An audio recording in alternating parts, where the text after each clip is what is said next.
All right, hey everybody, welcome to this Xbox Life episode number 472, titled VR Time. This Xbox Life is a show where myself, Rob, also known as Presar, and my other hosts all talk about Xbox, gaming, and anything else we want to talk about. So this week, I've got two awesome hosts with me. First off, we've got my good buddy Mark. Hey everybody, how you doing? You're out and about right now, right? You're on assignment at E3. Is that right? No, I'm in Seattle, right under the Space Needle there. Yeah, you are It's right. right behind me. I'm holding it up. It's coming out of your head. Looks like you were impaled by the Space Needle. And then also we have a special guest this week, our good buddy Jonathan. Hey, how you guys doing? Hey, welcome to the show. It's a pleasure to have you on, and I'm really excited to hear what you have to say about our special thing that we're going to talk about today. Yeah, no, I appreciate you guys reaching out. I'm excited. Awesome. So, actually, let's kick it off right away here. Oh, I should make the announcement first. And let's see, do I have to change anything here? Am I behind? No. There we go. Still getting used to this shifting things around on the background there.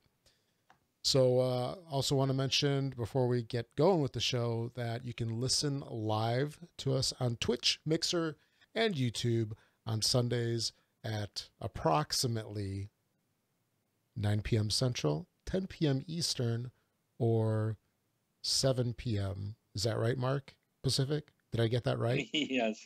Okay. Yes.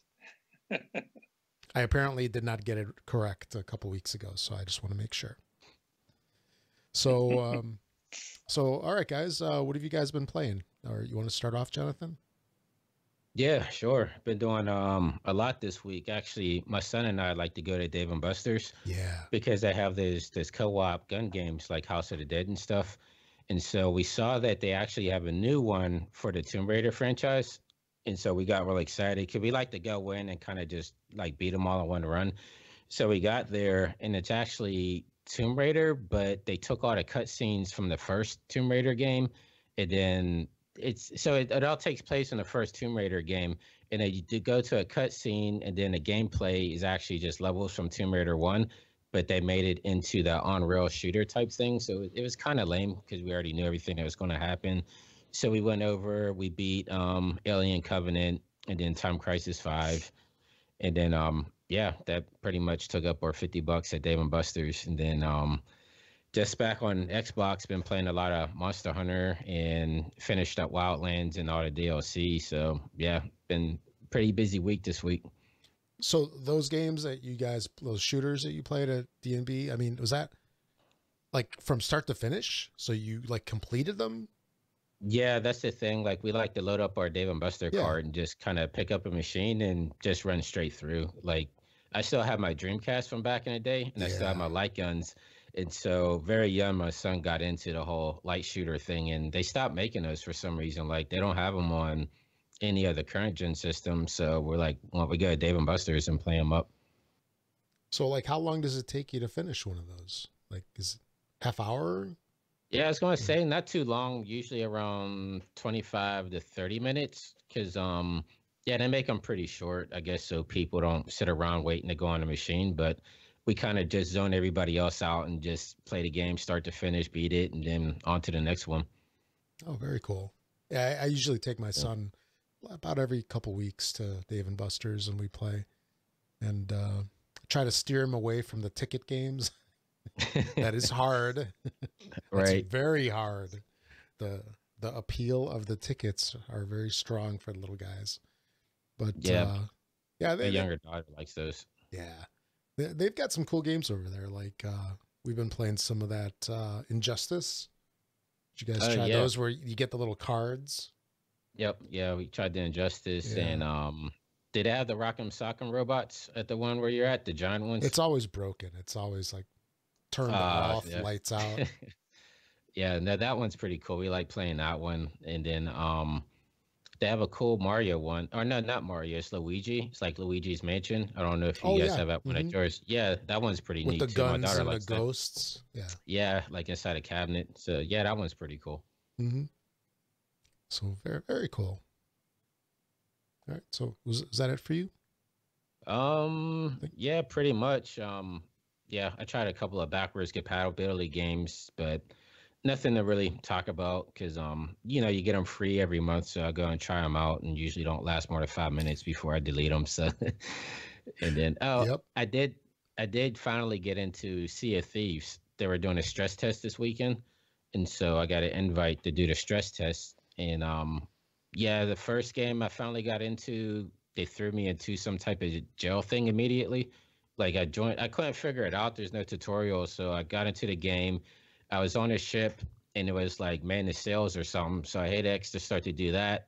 My screen went white, and then it comes to, and I'm inside some type of jail that I couldn't get out of. So I restarted it, and then I'm in some type of tavern. It looks like I see a mermaid in the water. I go over to her, and then my whole Xbox just crashed. And so I'm just like, well, I guess I'm not playing this game. So that was my Sea of Thieves experience. Well, you definitely stressed something. Something somewhere. Yeah, I hope it was informational because I barely got to play it. Yeah. All right. How about you, Mark? What have you been playing? You can hear me now, right? Yes. Perfect. I just wanted to I had muted for a bit. So, all right. Had a bunch of stuff to play, but obviously Gems of War.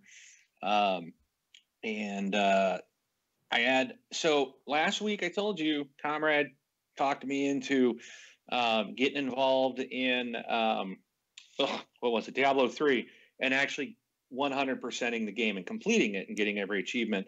And we did that. And then once that was done, she kind of got on me about Wildlands, Ghost Recon Wildlands, because in Wildlands, I got every achievement in the base game except one. It was this, you had to kill 7 guys with 1 mine. And I kept trying, and I was like, just doing it forever. I got so frustrated. When I played the Narco Road DLC, I didn't bother about the achievements because I'm like, why am I going to do it? I'm going to end up with that one in the game. It's going to drive me nuts. When I played Fallen Angel, I got them all. It was just kind of like, yeah, not tough to do. It was pretty easy, but I'm like, I'm not messing with Narco Road because I got this other one I'm not going to be able to get. And I'll be mad if I do Narco Road and have one achievement I can't get. So she was bugging me and like, you can do it, you know? And so I was like, fine, but I'm going to try this one. I'm going to try the one in the base game first. And I went in and I went to like where one of these real popular YouTube guys does achievement videos. And the guys would not group up. You know, I couldn't get them to group up properly, like in the video, how they did it. So I kept trying a couple of different times. It wouldn't do it. So I was like, you know what? I'm going to go to another place where I was always trying it. And when I had done that previously, usually they're right by a road. So it was like someone would always come by or, you know, right at the wrong time, something would happen, but the guys would usually group together. So I went over and tried it and got it the very first attempt. I was like, oh my goodness. I'm like, you know, this is one of those I've been trying for a long time to get. And so I got it. And then I'm like, okay, I got to go back to Narco Road. And I actually completed all of those. That game is 100% done. Yeah, so that was fun. I was really happy about that. And then, of course, you know, Comrade, being the completionist that she is, says, all right, let's go on to Dead Island. And she wants to play. She's got Dead Island Definitive Edition, and I'm like, oh, I played that on the 360. I loved the game, but I said I don't have it. Well, it turns out that Xbox Game Pass has the Dead Island Definitive Edition for free. You know, it's part of the Xbox Game Pass. So I'm like, all right, I downloaded it, and now we're playing through that. And I am like, this is so cool because this is a game that I have gone back to now. Like I played a ton of it, and I played Riptide on the 360. And I really enjoyed the game, and I'm now replaying it again, and I'm like, oh, this game is so much fun. Really enjoying it. And if anybody does have Xbox Game Pass and wants to play that game, you are welcome to join Comrade and I at any time. We are happy to have you guys join in and play with us. Played some Pinball FX because Jurassic Park tables came out this week. There's 3 new tables for that game, and I think they're all really good. I really enjoyed them. Played some more Mario Odyssey on my Switch. And I also picked up, Jesus will be happy.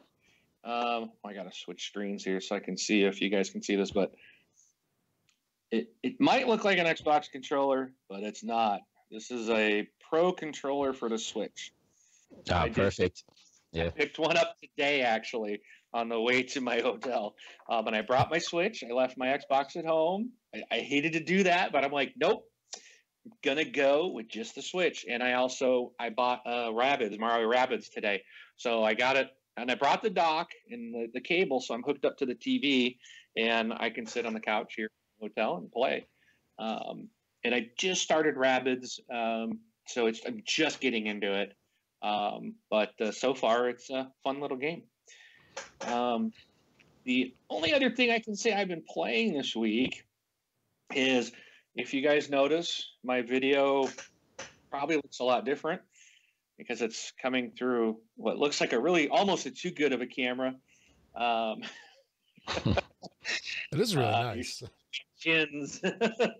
I'm on my new Surface Pro.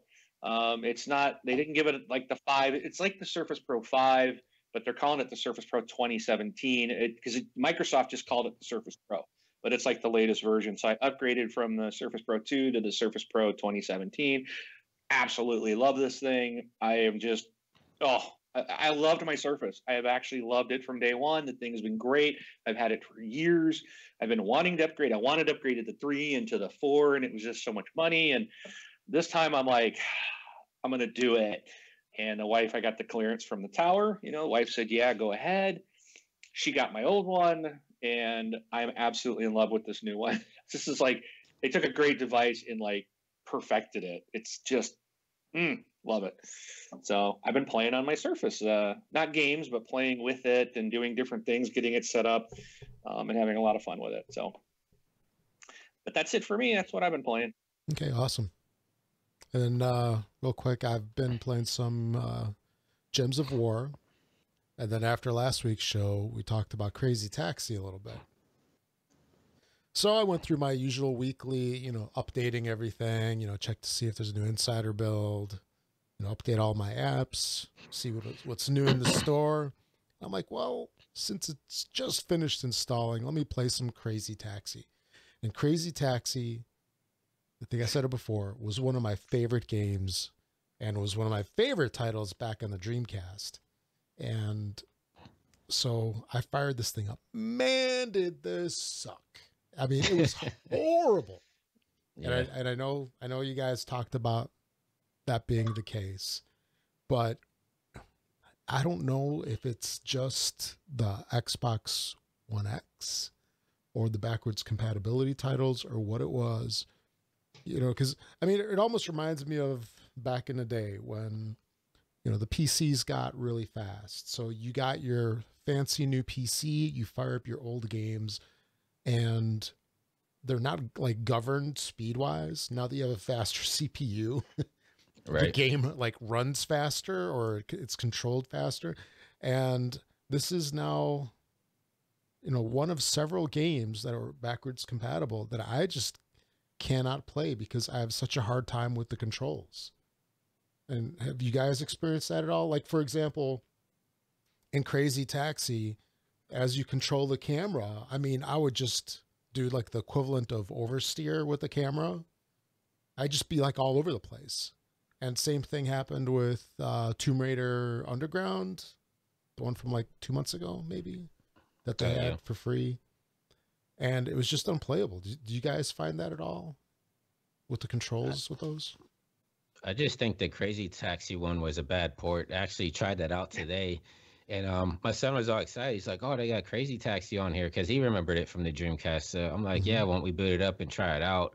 And the first thing we noticed was the soundtrack wasn't the same. It didn't have like that high tempo soundtrack from the Dreamcast. And the graphics kind of seemed off. Like, I don't know if you noticed, it looked like the textures were really stretched out. Yes. Especially on like the roads and buildings. And I have to fire up my Dreamcast. I don't remember it being quite that bad, but it just looked like a really bad port of the Dreamcast version. Oh, totally. The textures, like I remember the roads and the buildings and the sky just looking really bad. Yeah. Well, actually, that's that's all of it, actually, isn't it? The roads and Pretty buildings much, in the yeah. sky. But yeah, it was kind of a letdown. Although, now you brought up a good point, Jonathan, about the whole try it and delete it. I try them and I leave them. There's no point in leaving them. There's very few games that I've actually deleted to reclaim the hard drive space. One of them was Slime Rancher, and another one Yeah. was Albert and Otto or whatever that game was from a couple weeks ago. It takes a very special game to get me to delete it, and I think this is one of them. And unfortunately, it's one that I really liked. So, Yeah, I think I'm just OCD. Like if there's a game I don't like, I have to delete it. I don't want to see it. Like I like that they added the hide feature for some of the games. Like you could just kind of take them off your list and never have to see them again. yeah. And so like I have an external hard drive hooked up to it, so I'm not hurting for space. It's just I don't know. I just don't want to see those games on my Xbox at all. That brings up a good point about the hiding, where, I like that they did that, especially if you go through and you sign up for a lot of those, betas, alphas, play tests and stuff. Like I've got a ton of those. Yeah.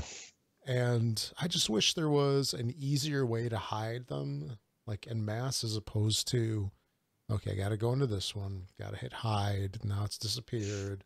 And I got to go to the next one. It just seems a little cumbersome. Not cumbersome. Right. It's really not a problem. it's not a big deal to do, but you know how it is, I guess. Right. All right. I wish there was a way you could kind of put all your games on the front page. Like I don't like going into the app to kind of go through and see everything. Like I have a lot of games pinned on the front, but I think you can only do up to a certain amount, right? Yeah.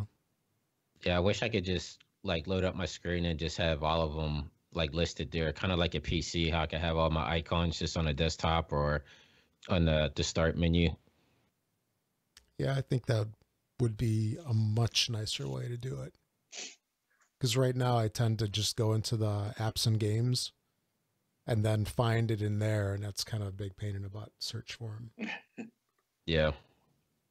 Yeah. Okay. So yeah, I think that's about it for that. Oh, I wanted to show you this 1 second, Mark, because I heard you got the Switch last week. So I don't know if you can see this. It's actually it's a travel dock because I think you wow. travel a lot, right? And so when I was traveling a few months ago, I got this at Best Buy for like $25, I think. Like it's the Best Buy brand. And I don't know if you can notice in the front, like the dock is right here. So your screen is exposed. Like you don't have to worry about it getting scratched up or anything. And Nice. it's small enough just to fit in your bag. So if you don't want to use your regular dock, just throw this in your bag and take it with you. It comes with all the cables and everything. Sweet. Yeah, that would be then I don't have to. Yeah, that's a good idea. I'll have to look into that. Yeah, like I said, it's like $25 at Best Buy. Is the Insignia brand. I think that's the Best Buy brand. But yeah, I mean, it works perfect. So That thing's Hey. almost pointless, isn't it? Like as a dock. Why don't they just have like a little dongle that just plugs into the bottom and it's got like HDMI and power on it? You don't need to I plug don't it know. into something. Because that plug in the bottom, it almost looks like USB-C, right? Or is it USB-C? It is. yeah, it is USB-C, and then it just has a couple of ports in the back. But yeah, I guess so that you don't have your system just laying around on the table. Maybe just so you have something at least standing up. So they can charge more money. Yeah, that too. It But was yeah, just- I don't know why. I don't know why they didn't originally make it like that. Cause I was scared to put mine into the dock because I saw so many people were scratching their screens up and everything. Do you guys think that is like user error or is it a design flaw? Like, are they doing something to like jam it in there that's scratching it? If you I do think it, it's. Oh, go Yeah. ahead.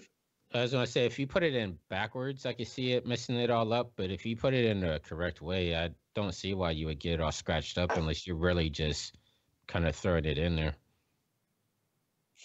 The only reason why I ask that is, I mean, years ago I used to work at Circuit City. Oh, I did too. Oh, Yeah. you did? Actually, all three of us then. Oh, all three of us. Wow. Yeah, I worked in home audio. Oh, Yeah. nice. Yeah, I did Yeah. Soho and Mobile and Ace, if y'all Oh, remember that. nice. Yeah.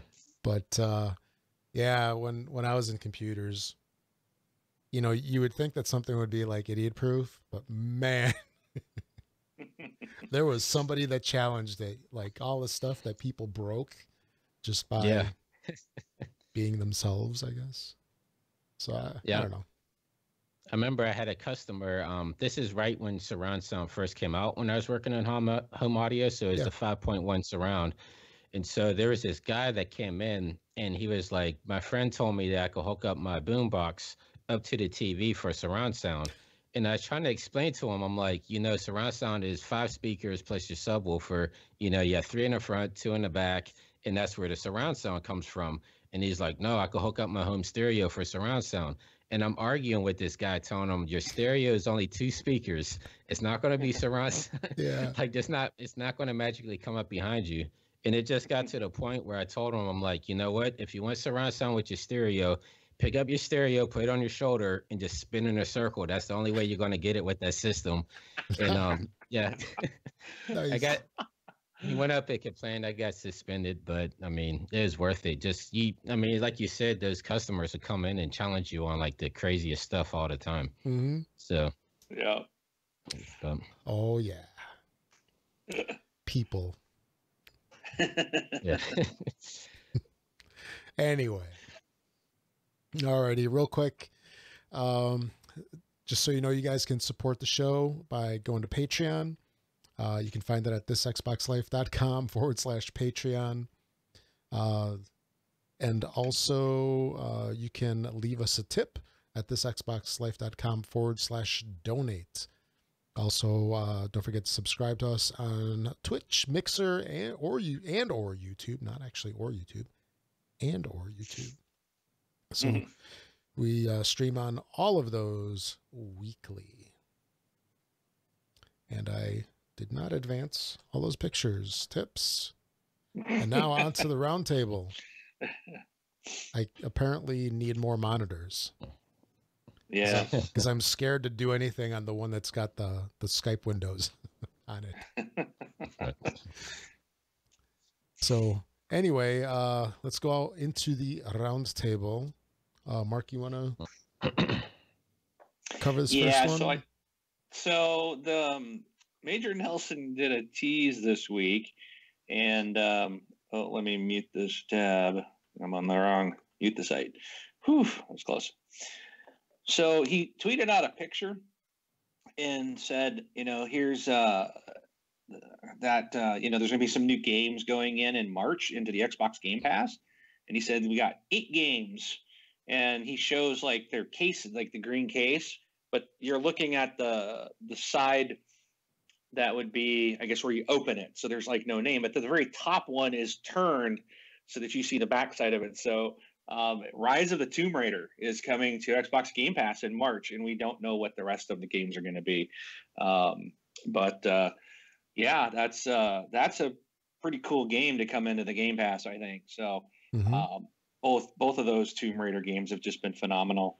So if you haven't played it yet, you're going to be able to in March if you are an Xbox Game Pass subscriber. So when was that new one coming out? Was that this year? I think we're going to find out at E3. I'm hoping it's this year, but it might be next spring. Okay. I don't know if they'll. I don't recall when they released the last 2, if it was in the holiday or. I want to look say that up. I want to say the last one came out September-ish, but I don't remember if it was last year, 2017 or 2016. I think it might have been before that because didn't PlayStation have to wait in the whole year before they got it on their system? Yeah, it came out November 2015 Yeah.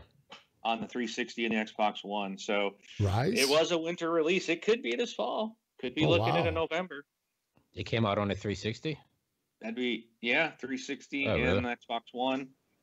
On November 10th of 2015, came out to Windows 28th of January 2016. PlayStation 4 got it October 11th, 2016, and then Mac and Linux is looking to get it early 2018.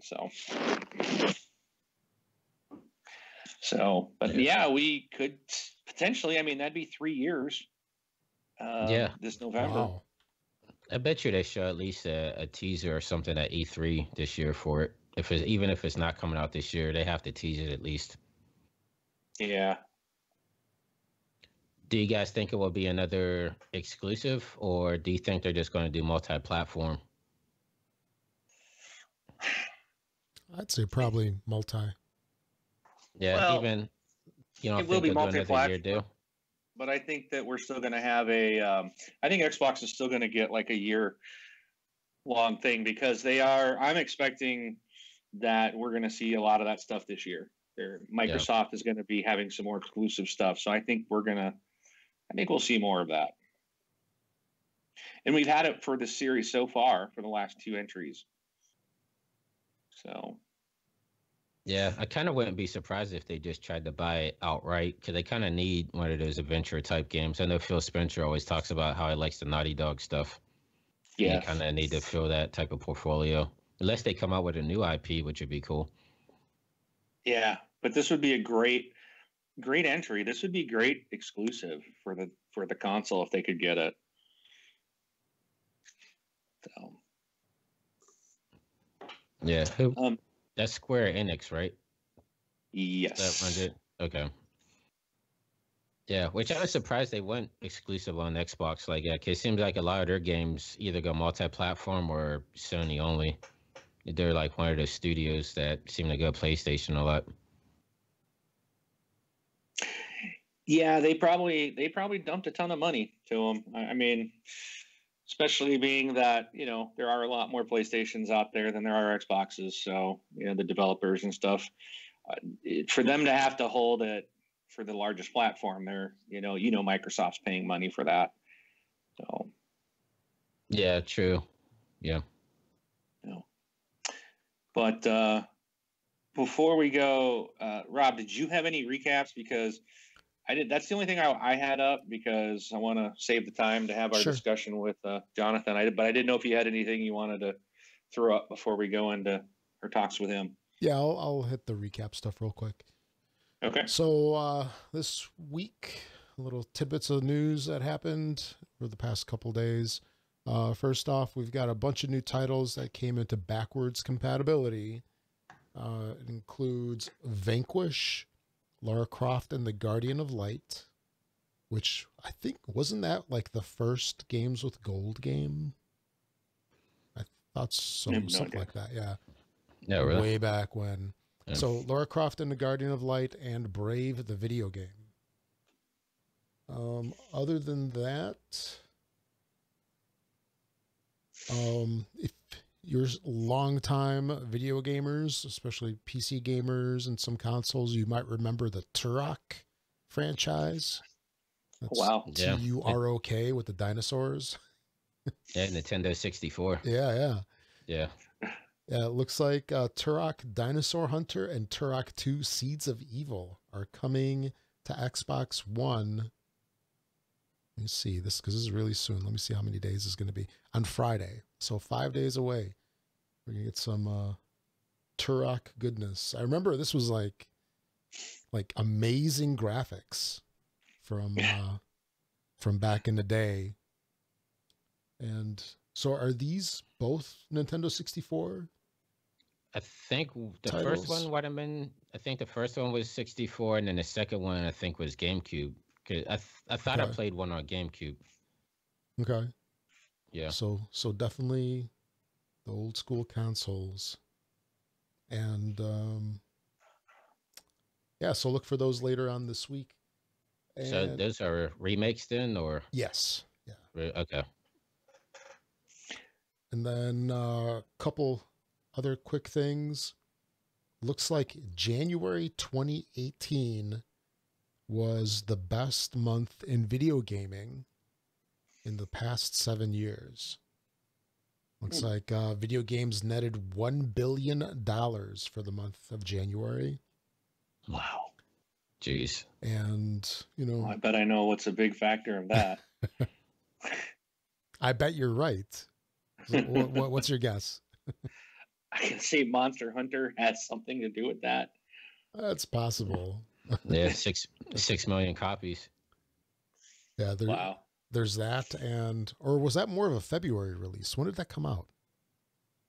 Because we're at You the know what? end of February already. I want to say it was February, maybe beginning of February. It's Monster Hunter Is it? World, correct? I will have the answer for you in 2 seconds. Yeah. Came out January 26, 2018. Oh, right at the tail end there. Oh, So well. right at the end of it. So it Did you probably guys had, get it? I didn't. No. No. Oh, yeah. It's one of those games. It's yeah, I've never played a Monster Hunter before, but it looked cool, so I took a chance on it and ended up really liking it. But Oh, wow. yeah, the game is kind of funky if you want to play it with friends and stuff like that. Like the online system doesn't make sense, but once you get it, then yeah, it's a ton of fun. So I was looking at it again because I've jumped on those gift card sales that I've been posting on the forums on the Facebook group Right. for the past couple of weeks. So I've got like $150 just sitting there waiting to be spent. So I was eyeballing it and I'm like, I got I'll a wait better for Far suggestion Cry. for you, Rob. What? Something good's coming out next month that you can put your money into. Far Cry? That's right. Yes. Oh, is it that soon? It's next month. Yeah. We are Oh, like wow. 4 weeks away from Far Cry. Yeah, I've been trying to keep away from it 'cause I really like the Far Cry series, so I try not to look at any trailers or images or news or anything. I like it all to be surprised when I go in. Yeah, me too. And I'm buying the full on $100 version. I don't care. I'm going for it. Season pass, gold version, baby. I want the season pass. I want everything. But apparently you don't want the, The statue. yeah, what is it? The skull? Oh, I don't. The No, deer I don't head? want that. I'm buying the what is it? I think it's the gold edition or whatever. But I'll buy the most expensive software related version. I don't want any of the what do you call it? The tchotchkes and stuff. No statues, no deer head. No. Right. No aluminum or steel tin or whatever it is. Yeah, For no, your no good. game. I'm good. I have to see what Digital the, anyways. What am I gonna put in it, right? I have to see what the perks are. I know you guys were talking about last week how you usually could get all the perks within the first couple hours of the game, but yeah, I don't know. It's one of those tough things. Like I used to always get the gold edition on the games, but then I found that a lot of this stuff I was replacing out within like a day or two because you always get better armor or guns Right. or That's true. yeah. So like Monster Yeah. Hunter, I didn't get it. I got the regular edition. So Yeah, I'm mainly just the season pass because they've already announced what's in the season pass, and I think it's going to be friggin' awesome. It's just off the wall weird crap. Like I'm like, this looks, what? One of them you're fighting aliens on Mars. Another one was there was 4 weird. They were all just had nothing to do with each other, and they were just bizarre. We did that a couple weeks ago. We went through that list, and I'm just like, this just sounds so cool. I'm just gonna go do it. so is it like a Blood Dragon type thing? Like is it a Oh. standalone thing or is it all within the Montana setting? No, they're not in. They're not. They have nothing to do with Montana. From whoops. Let me pull this back up real quick. They don't have anything to do with Montana. They're all separate. Let me pull this up real quick, and I'll tell you. So there's 4. So they've got 3 different adventures. I guess it's only 3. So there's Dead Living Zombies, Hours of Darkness, and Lost on Mars. So the Dead Living Zombies says you battle against legions of walking corpses set across glorious B-movie scenarios. Whoops. Hours of Darkness, on the other hand, throws you back in time to fight Viet Cong soldiers, while Lost on Mars sees you visiting the Red Planet and filling giant arachnids full of holes. So it's just like has nothing to do with the Montana game. It's just going to be just wild, weird, crazy stuff. you know, that knowing Far Cry and those guys, it's going to be a blast to play. So, but, Yeah. Yeah, no, that's cool. I like when they do that stuff because it's like with the Wildlands DLC, I was kind of getting bored with it just because it was all within the same, what is it, Bolivia? yeah, And yeah, I don't know. It's like you're just really seeing the same stuff over and over again, even though the Predator stuff was kind of neat. But oh, that was awesome. yeah, I never did get to kill the Predator, but Oh, yeah. you know, let's set a date because I will. It's hard, but I'll jump in and play that with anybody. But we got to get 4 people, so you know. Is it still there, or I thought it was like a timed event? No, I think it's still there. Oh yeah, I'd jump in because yeah, I played that whole game solo pretty much, and yeah, he was just annihilating my whole team. Like I call in rebels before I got into the area. They kind of used them as like sacrifices to kind of lure them out, and yeah, he would just annihilate everybody with that laser beam.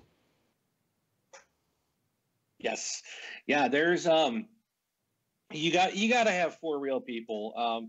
I know someone. I know Carbide said he did it by himself.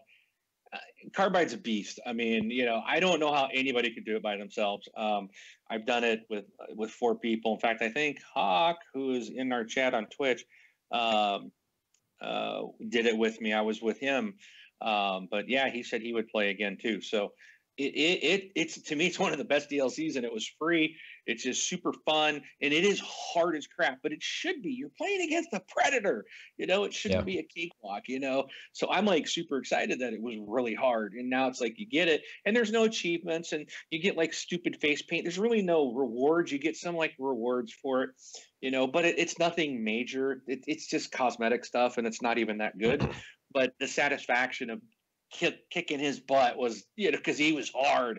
It was so gratifying. So yeah, let me know when you want to do that. We'll tackle it some night, and we'll see what we can do. Yeah, I definitely jump into it. It was just cool that, you know, that was like the perfect setting for the Predator, just the whole jungle. Yeah, I mean, it fit right in. Like it didn't feel forced or anything. Right. Oh, what was that? Oh, that was just my text message. Oh. Or it could have been me Wonder subscribing why it shouldn't on have Twitch. popped in it shouldn't have popped an achievement sound. It should have been the crackdown orb sound. I'll have to go and figure out what I did. My sounds are not right. No, that wasn't that the achievement sound that popped? It was no, I don't think it was like a orbish. Oh, it was the okay. It was okay. Sorry.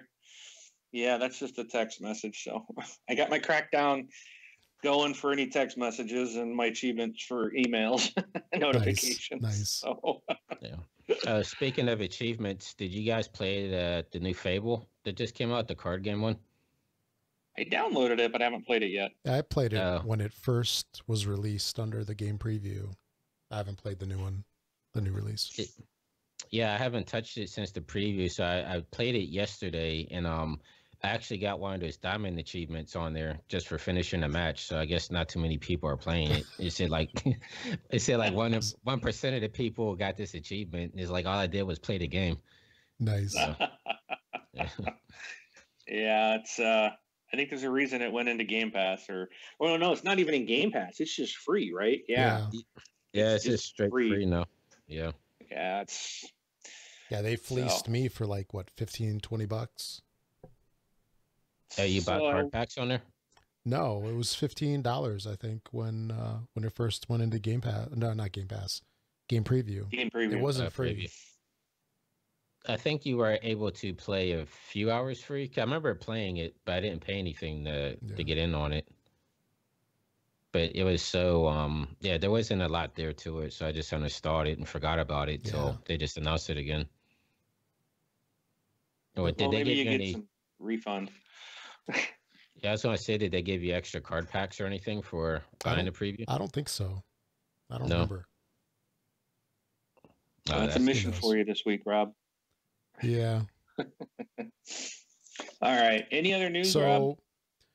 Just to finish that up, Nintendo Switch was #1 on the list in January. It had the biggest chunk, I guess, of the 1 billion. And, with their hit titles like the Zelda and Mario Odyssey and such, for Microsoft, the bestseller was, drumroll, PUBG. Oh, yeah. I can see that. That's an easy one. I guess What's it up to Bestseller, now? not necessarily the most people playing it though. right, because the other one is free, right? That's right. It has more players. Yeah. Which one do you guys like better? I like Fortnite better. Yeah, I sort of like the look of PUBG, but Fortnite is a lot more fun. Yeah, I was kind of thinking when I was playing Wildlands, I'm like, why don't I don't know, it just seems PUBG just seems so broke, and it doesn't seem like it needs to be that way because when you play Wildlands, it almost has like it seems like that's the type of look they're going for. So I'm Right. like, you would think that they'd be able to achieve that, but it just seems so broken. And when you jump into Fortnite, everything just kind of flows together. Mm-hmm. But I was wouldn't be surprised to see a battle royale mode come to Wildlands. I read somewhere or this past week too that Call of Duty is actually working on that. yeah, I can see that. They're testing a battle royale mode. So Wow. yeah. Yeah, I mean they would have the player base for it because that usually sells gangbusters every year. Yeah. Next thing you Big know, time. Zen is going to be coming out with Battle Royale pinball or something. Just everybody, just cash in. Ryan would love that. I might put my money on him too, man. That dude racks up some serious scores in that game. So, Yeah. but Okay. all right. Couple other things. Looks like direct Twitter sharing is going to be coming to Xbox. So it looks like this will be out in a couple of months, according to Mike Ibarra. Plex is getting new codecs and some fixes on Xbox. So if you use that to watch movies and such, you might have a little Nice. bit of a better experience. Sweet. It needs it. Yeah. And I think that was all I had. Yes, it was. All right. So we're gonna jump in and it's time. It's the Jonathan show now. Yes. So Great. because I have no knowledge of this topic when it comes to Xbox, and I don't expect this to be Xbox specific because we don't have anything yet in the realm of VR. But so I'd like you to take a moment. I know you posted a video out on our website or on our Facebook group recently. Yeah. With the discussion. Was that it? Where were you at? Was that at CES or? The one that I just posted last week, or Yeah. That was at home, wasn't it? oh yeah, I was at home. So Oh no. Though you were talking. You were standing next to somebody. oh yeah, that was at SIGGRAPH, and so that's an event that they hold here in LA for motion graphics, VFX, CG, like all the different software that you use to create all that stuff and game engines, whatnot. And Okay. so the last VR project, or actually it's still current, but the VR project I'm working on right now with Mixmaster Mike of the Beastie Boys, it's being sponsored by AMD. And so that was where that video came from. Okay, that's right. Mixmaster Mike. That's I was like I couldn't remember who it was, but Right. So you. So I'm going to turn it over to you. I'd like you to. I know you wanted to come on and talk about VR. I think you probably know my stance on it. I don't get it. I have no interest in it. Right. But I keep hearing people talk about it. In fact, I was listening on my way as I was traveling today. I was listening to Horrible Gamers podcast, and they were talking. Jesus was talking about one of his listeners, Penpoint Red, let Jesus use his PlayStation VR. So he's been playing around with it for the last week or so, and he was talking about it, and he was just kind of like, you know what, I'm starting to get it. So, but I'm really interested to hear what you have to say. So I'm going to just shut up, let you just kind of ramble on and share what you want. Yeah, I would say if he likes the PSVR, then he would be blown away by like the Oculus or Vive or even Windows Mixed Reality. Because I can honestly say I've been doing VR for a number of years now, at least 3 or 4, and PlayStation, at least in my eyes, is probably one of the worst VR platforms. I know I shouldn't say that because I've actually met with those guys, but yeah, I wasn't impressed. Like I checked it out before it came out, and like the PlayStation hardware just wasn't enough, even the Pro, to kind of really push it, especially the pace of like what a PC could do. And I even think the Xbox One X, I think if they brought VR to that, that would even exceed. I think that would be more on par with what PC could do. But I think just listening to what Phil Spencer is kind of saying, like I know they were promising it this year and they teased it at E3 that one year, but the major setback with VR is kind of the cables. Like I don't know if you've seen people doing videos. Like you kind of really want to walk around and be in these environments, and the one thing that snags you back is the cables or all the stuff that you have to wear. And so Mhm. this year, the big thing at CES was the wireless technology for VR. Like the HTC Vive actually showcased a new piece of hardware that would turn your Vive into a wireless VR set and just let you kind of just run off and free roam anywhere within I forget what type of radius it is, but like you're not really constricted to being near your tower. You could kind of just go off and play your VR games freely like you should. And I know Phil Spencer was big on that. He was saying once the wireless technology was kind of perfected, that's when they would kind of look at bringing it into the Xbox Fold. And so these mixed reality headsets, I think that's kind of them experimenting with VR without, like damaging the Xbox brand with it. Because I think they really took a hard hit with the Kinect 2.0. And I think they're being kind of cautious when they're bringing in the new technologies to their system. Because the Xbox is kind of the cool division of Microsoft, and they don't want to tarnish that more than what it was, when they revealed the one. So I would say the mixed reality stuff. Let me see. I have the headset here. Yeah. So the big difference with this is actually a developer kit that they sent me, but there's 2 sensors on the front. And so the big thing is you don't have to set up cameras around your house or set up cameras in front of you. Like with the Vive, you have to set up these. Actually, I have the one down here. Came prepared, but they have these things called the lighthouses. And so you have to set these up around your room. Like you could drill them into your walls or hang them up on tripods or whatever. And that's kind of what gives you the room scale. Like it scans your room and it can tell where you're at in the 3D space. And then a lot of people don't want to drill these things into their wall like I did. And we had a tiny earthquake the one year and it actually fell off and left a big hole. So I just have them up on these tripods now that I have up on bookshelves. And so that's kind of inconvenience there. And then with the Oculus, you have to set up these on your desktop. And so the big thing with Microsoft, they're like, we know people don't like setting up these cameras around the room and, doing that whole spiel. So they came out with this thing, the mixed reality. It has inside out tracking, which is the same type of tracking that's used in the HoloLens. And so it has 2 cameras on the front, and those 2 cameras scan your room. And that way, all the tracking is done in the headset. You actually don't have to set up any type of monitors anywhere. And so it's just one cable right here that hooks up to your PC or laptop, and you're ready to go. Like I was really impressed once I threw it on because I was expecting it not to really track that well. And especially from a lot of haters I've seen on YouTube and forums and stuff. But I mean, honestly, I don't use my Oculus or Vive since I've gotten it. I've just strictly been using the Windows VR headset for everything now. How long's that cable? Wow. Is it like 10, 20 feet?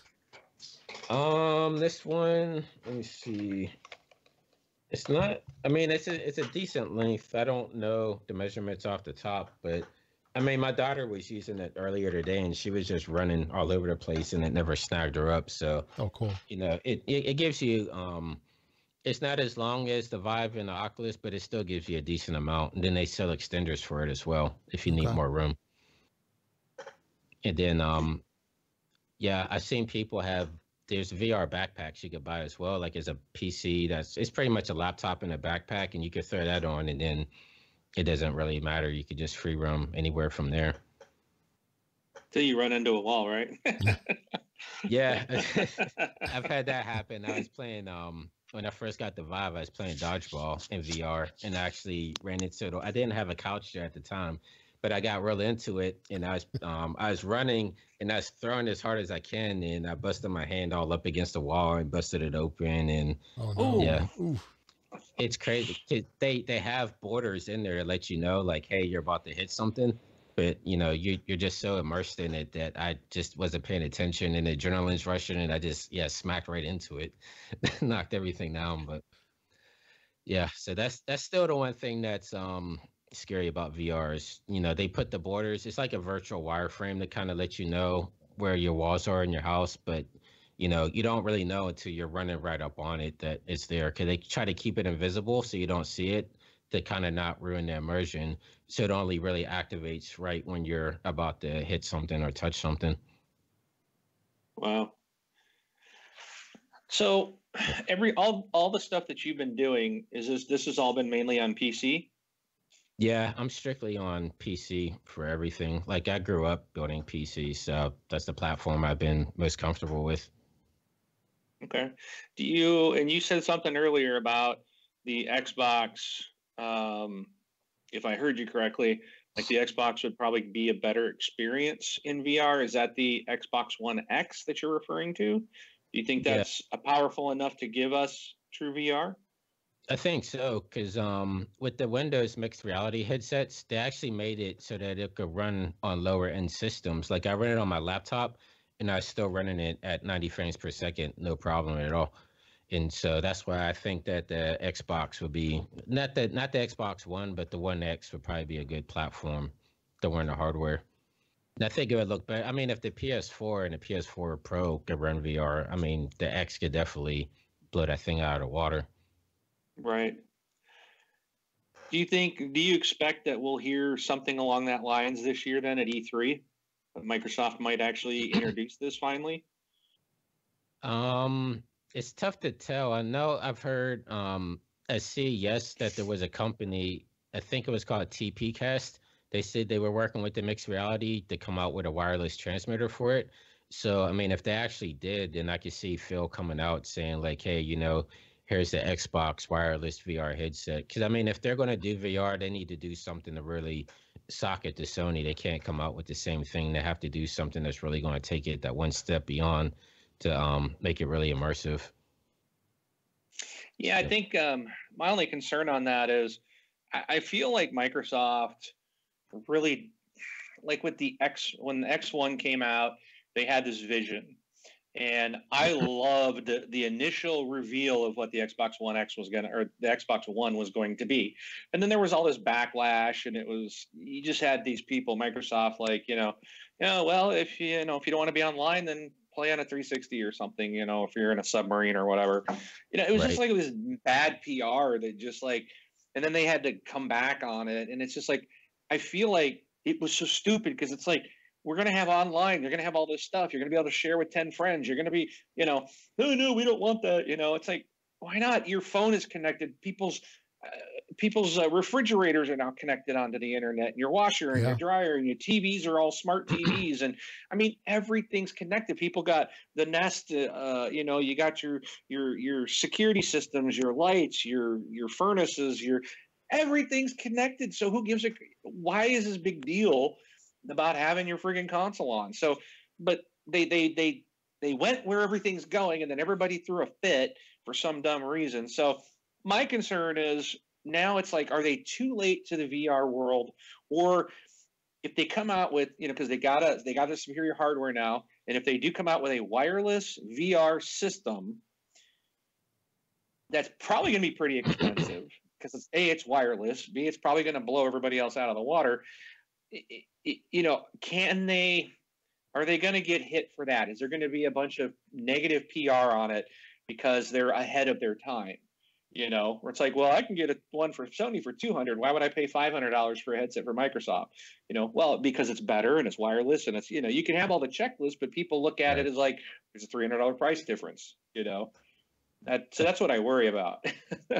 I think that's why they brought it to PC first and didn't worry about the Xbox right now. Because I think they're working on those technical aspects. Like when these ones first came out, When they were first announced, they were announced cheaper than the Oculus and the Vive, but then the Vive slashed the prices. And so by the time Microsoft came out, they were actually more expensive. But this past month, they actually just slashed their prices in half. So the one that I have right here, you could get for, I think, $189. Like there's 6 VR or mixed reality headsets out. And so it's kind of, pick your poison. What kind do you want? I think it's Acer, HP, Samsung, Levano, and I can't think of the last one, but yeah, they Did have Dell different. make one? Yeah, Dell made one. Yeah, and so I Okay. mean, it's all pretty much the same hardware. They have different price points. The only one that's a little bit different is the Samsung has better lenses in it, so it's a lot more clear. But other than that, I mean, you could get the Acer one for $189 right now, and it's better than the Oculus and the Vive. And so I think that's what Microsoft was kind of trying to do, put the hardware out there, see how it was really working with everything, and then once they perfect it, bring it to Xbox where they don't have to charge, $400 or $500 for it, because they can't do that with the PSVR being, I think it's 250 right now or something like that. So they Yeah. can't come in too much higher than that. So But are these Yeah, and I like? can What I was going to ask was, go are ahead. these like the graphics cards? Where NVIDIA, AMD, whoever they make them. There's like a reference design, and then the manufacturers just take their own spin on it, basically rebadge it. Is it like exactly. that? Okay. Yeah, that's exactly what Microsoft did. Microsoft came up with the blueprint, and then it's pretty much like who wants to be on board to manufacture these mixed reality headsets. I'm gonna just call them VR because that's what they are. I don't really know what mixed reality means with these, but they're pretty much like who wants to come out with these VR headsets, and those were the guys that kind of bit and jumped on board. So I kind of think Microsoft are using them as their testing ground, and then I think they're going to come out with an official Xbox One, if not this year, next year probably. Okay. I mean, I think, excuse me, I think the big thing is there's no killer VR app out right now. Like that's what everybody's been really looking for. They've been looking for that game. Like Resident Evil 7 was a big hit last year for the PlayStation VR. I think Microsoft is really going to have that killer app, whether it's the Halo experience. I thought Forza would be like an ideal one. Maybe Forza Oh Horizon yeah. 4. That would be amazing in VR. Like I played what was it called? One of the car games I played in VR and it looked great. I want to say it was something Maybe club. What was is Drive there Club? yeah, Drive Club. I think it was Drive Club VR that was pretty good. So I was like, imagine if they brought the Forza VR experience to the Xbox, that would blow everything out of the water. And then that Halo experience that I posted on a group, that's more like a I think that's more a 343 doing like a tech demo, like, hey, this is the type of stuff that we could do. Because at the beginning they show all the different enemies like the Covenant and stuff, and you can walk up close and they look really, really good. Like it's probably one of the best VR models I've seen in a while, besides like Doom VR or something. And so you see those guys, and you're like, wow, this could be like a good VR experience. And then they did that shooting gallery thing, which was kind of lame. But at the end, Master Chief actually walks into the environment and he walks past you, and you're like, holy crap, Master Chief is right here. And you can walk Yeah. up to him and he's fully detailed, and it looks like it looks amazing. And I'm just like, okay, I could definitely see Microsoft's vision and what they would do for a Halo VR. And so I think if they come out with Halo VR out the gate, they would totally crush like everything, because they wouldn't do anything halfway. They would do it correct because that's their baby franchise. Yeah, and I think just what you were saying, the thought came to me that if they did like a Halo VR game, I think it would be best to, if you weren't Master Chief, but you were on a mission with him, like, and Right. he was there, but that way you were a Spartan, you were your own Spartan, and then you would see him or fight alongside him. That might be really cool. But um, so I guess my question on this is, I got a couple things. So number one, I wear glasses, and any type of thing that anytime I put on a VR headset, I usually have to take my glasses off, which kind of impairs the vision. Right. I don't like 3D movies because it's like I actually have to put the 3D glasses over my glasses, and that doesn't work so well. And then if I take them off, then it's kind of like, okay, well, now I got blurry vision trying to see through 3D. So that doesn't really work for me with someone who has glasses. So that's my first question. I don't know. Obviously, it looks like you don't wear glasses, but you probably talked to people or have had some feedback on stuff like that. And then my second question to you is this a fad? Because I've been all along like 3D TVs. I'm like, that's a fad. And those are basically like, I haven't heard that term in a long time. It's gone, right? So is this the next fad or is this real? Is VR going to take a bigger play in our lives? Yeah, that's a tough one.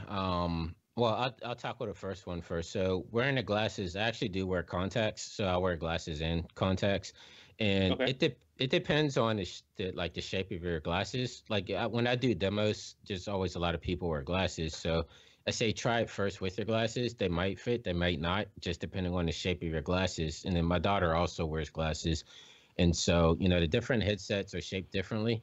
But on the headsets, they let me see if I can.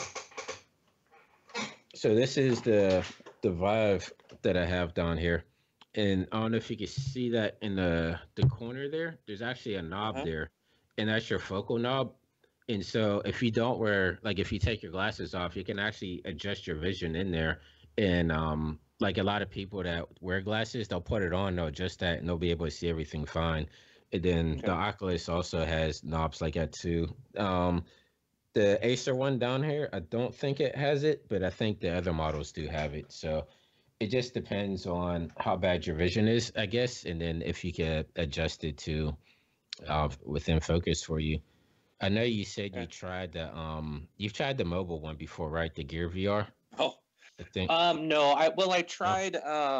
It was this cheapo. It was cardboard, right? Cell phone. No, well, it wasn't that. It was an actual plastic headset thing, but you put your phone in there and then you'd flip it down, but it was like everything was like blurry and it had these different adjustments, but it's like it didn't look like I was in VR. It was almost like it looked like here's all this black space here, and then there's a very fuzzy screen in front of me.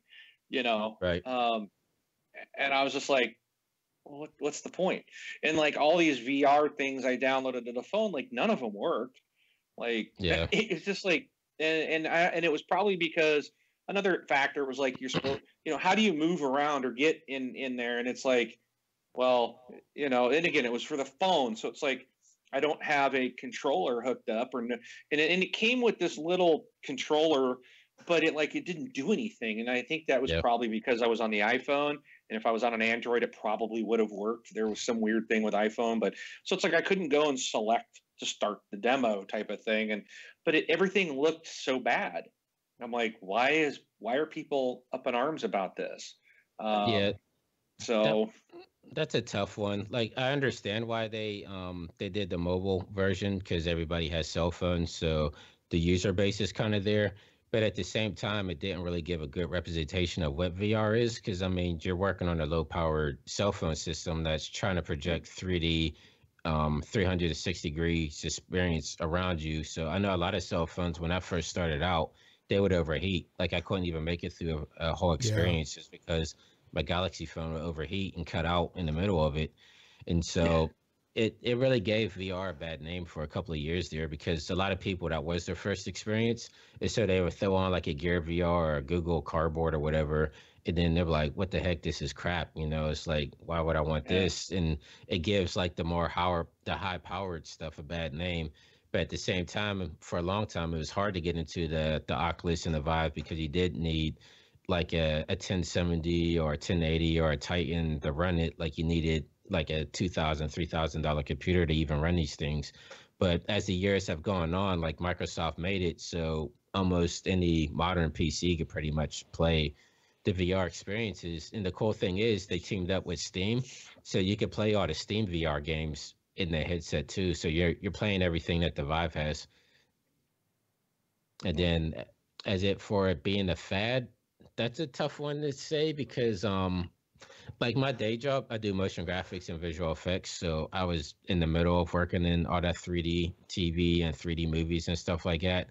And even working in it, I was kind of like, this is a fad.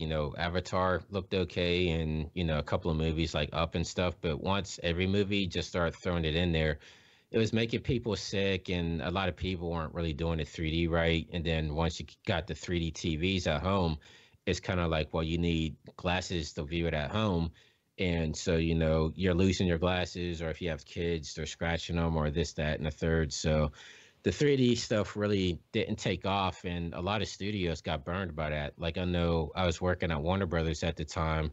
They invested millions into the whole 3D thing because James Cameron was pushing this to every single studio. So they got burned out really, really bad by that. And by the time the VR stuff came around, I was pitching to different studios, and I got the same thing every single studio I talked to. They would say, like, this stuff is cool, but we just got burned on 3D. We don't think we can invest millions into another technology that might be faded out in another 4 or 5 years. So that's kind of like the struggle that VR has been kind of going against right now. It's been an uphill battle, but once you actually try it and see how cool it is, a lot of people are really starting to turn to it. Like you said, your friend tried out the PSVR and he was starting to get it at that point. I think once like every time I do a tech demo, people see it and they're like, okay, now I get it. And now I get what the possibilities are. And so I don't know if it'll be a fad. I just think it will take a little bit before it becomes like a household item, especially because there's a lot of setup to it still. I think it needs to get to the point where people get just kind of throw these headsets on and just take off, like no legwork or anything. Yeah, the one thing that Jesus did say about the PSVR is he said the one downside was there was so many cables to it. So, and even the guy that owns it, he was on this most recent episode of theirs, and he was like, "Yep, that is the downfall, but it's supposedly pretty cool." So, I mean, if Xbox does come out with one, I would go into a Best Buy or a Microsoft store or something, and I would definitely look at it and try it out, but just to see. But I always feel like if you're doing VR, you got to be standing up too. It's like I just like to sit in my lazy boy, and I just went recently.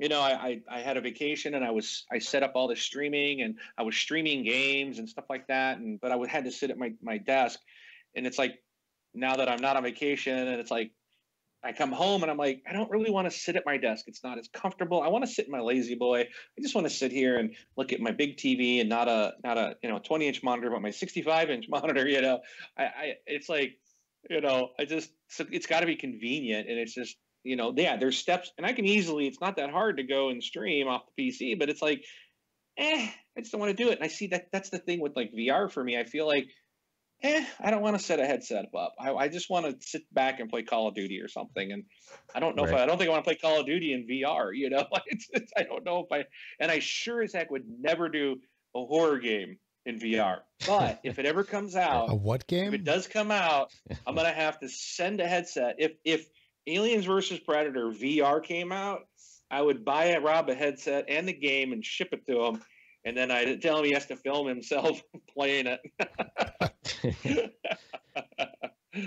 That's the crazy thing is when I don't know if you remember when Oculus was first on Kickstarter, they the one thing they were doing was they didn't have the stand-up controllers and everything. That didn't come till years later. Like they were using Xbox controllers at first. Yeah. And so when I was first using the Oculus, it actually the consumer version came with an Xbox One controller. And, you would sit down at your desk or whatever, and you would just, everything you could look around, but you're using your controller, which I thought worked really well. But, with these things, especially with the internet, you start getting a loud minority of people griping about stuff. Like people are like, oh, that's not real VR. You have to be up flailing your arms everywhere and, doing jumping jacks and this stuff. So, these companies they look at that, and now everything is like a stand-up experience, and I don't think it needs to be like that. Like PlayStation VR, Resident Evil 7 was a fully sit-down experience. Like you used a PlayStation controller, and that was the top-selling VR game of last year. So that kind of shows you that people do kind of just want to, even though it's VR, they don't want to be up jumping around. You could do it where you could just sit down with a controller and just kind of chill out, and just it's cool just being in that environment. You don't have to be running all over the place in the environment. But Yeah, it's tough because you always have those people online screaming like this isn't real VR and this is, this, that, and the third. And it's the same thing right now, like with a lot of the motion sickness people get is because if you have a joystick and you're moving forward and you feel like you're walking, that causes seasickness with some people. And so their way around that was the teleport. So, you hold up on your thumbstick and you would actually teleport to your destination, and that got rid of the motion sickness. But then you had people on the forums saying, well, that's not VR. I don't want to teleport. I want to walk over there. And so Yeah. people started putting walking back into their stuff, and then people started getting sick again. And so, yeah, it's a tough thing. But I can honestly say, like with the Microsoft headset, I was playing Doom VR, and I was playing it with the walking motion, and it's locked at 90 frames per second. So I wasn't getting sick or anything. And the Doom game is very fast paced, and yeah, I was having a blast just rolling around in there. That was going to be just one of my questions is the sickness, because for Gear VR, for example, and even Cardboard, which is really my main experience with all this stuff. Right. Any kind of motion, I instantly get sick. I mean, anything from, if the camera is like, let's say like walking or moving towards somebody, I start feeling it right then and there. I even had one where, one video that I watched in the Gear VR Oculus store where it was just, I think it was a camera mounted on top of a race car. And just that Yeah. motion of the car going down the track. I mean, I was sick for at least a good hour after that, let alone the roller coaster ones. The roller coaster ones, Yeah, I will kid. not, I will not watch any of them anymore. I learned my lesson from those. So like, you mentioned like the racing game. Yeah. I mean, doesn't that also induce that motion sickness, or is it just some kind of lag that the Gear VR has that these guys It, solved?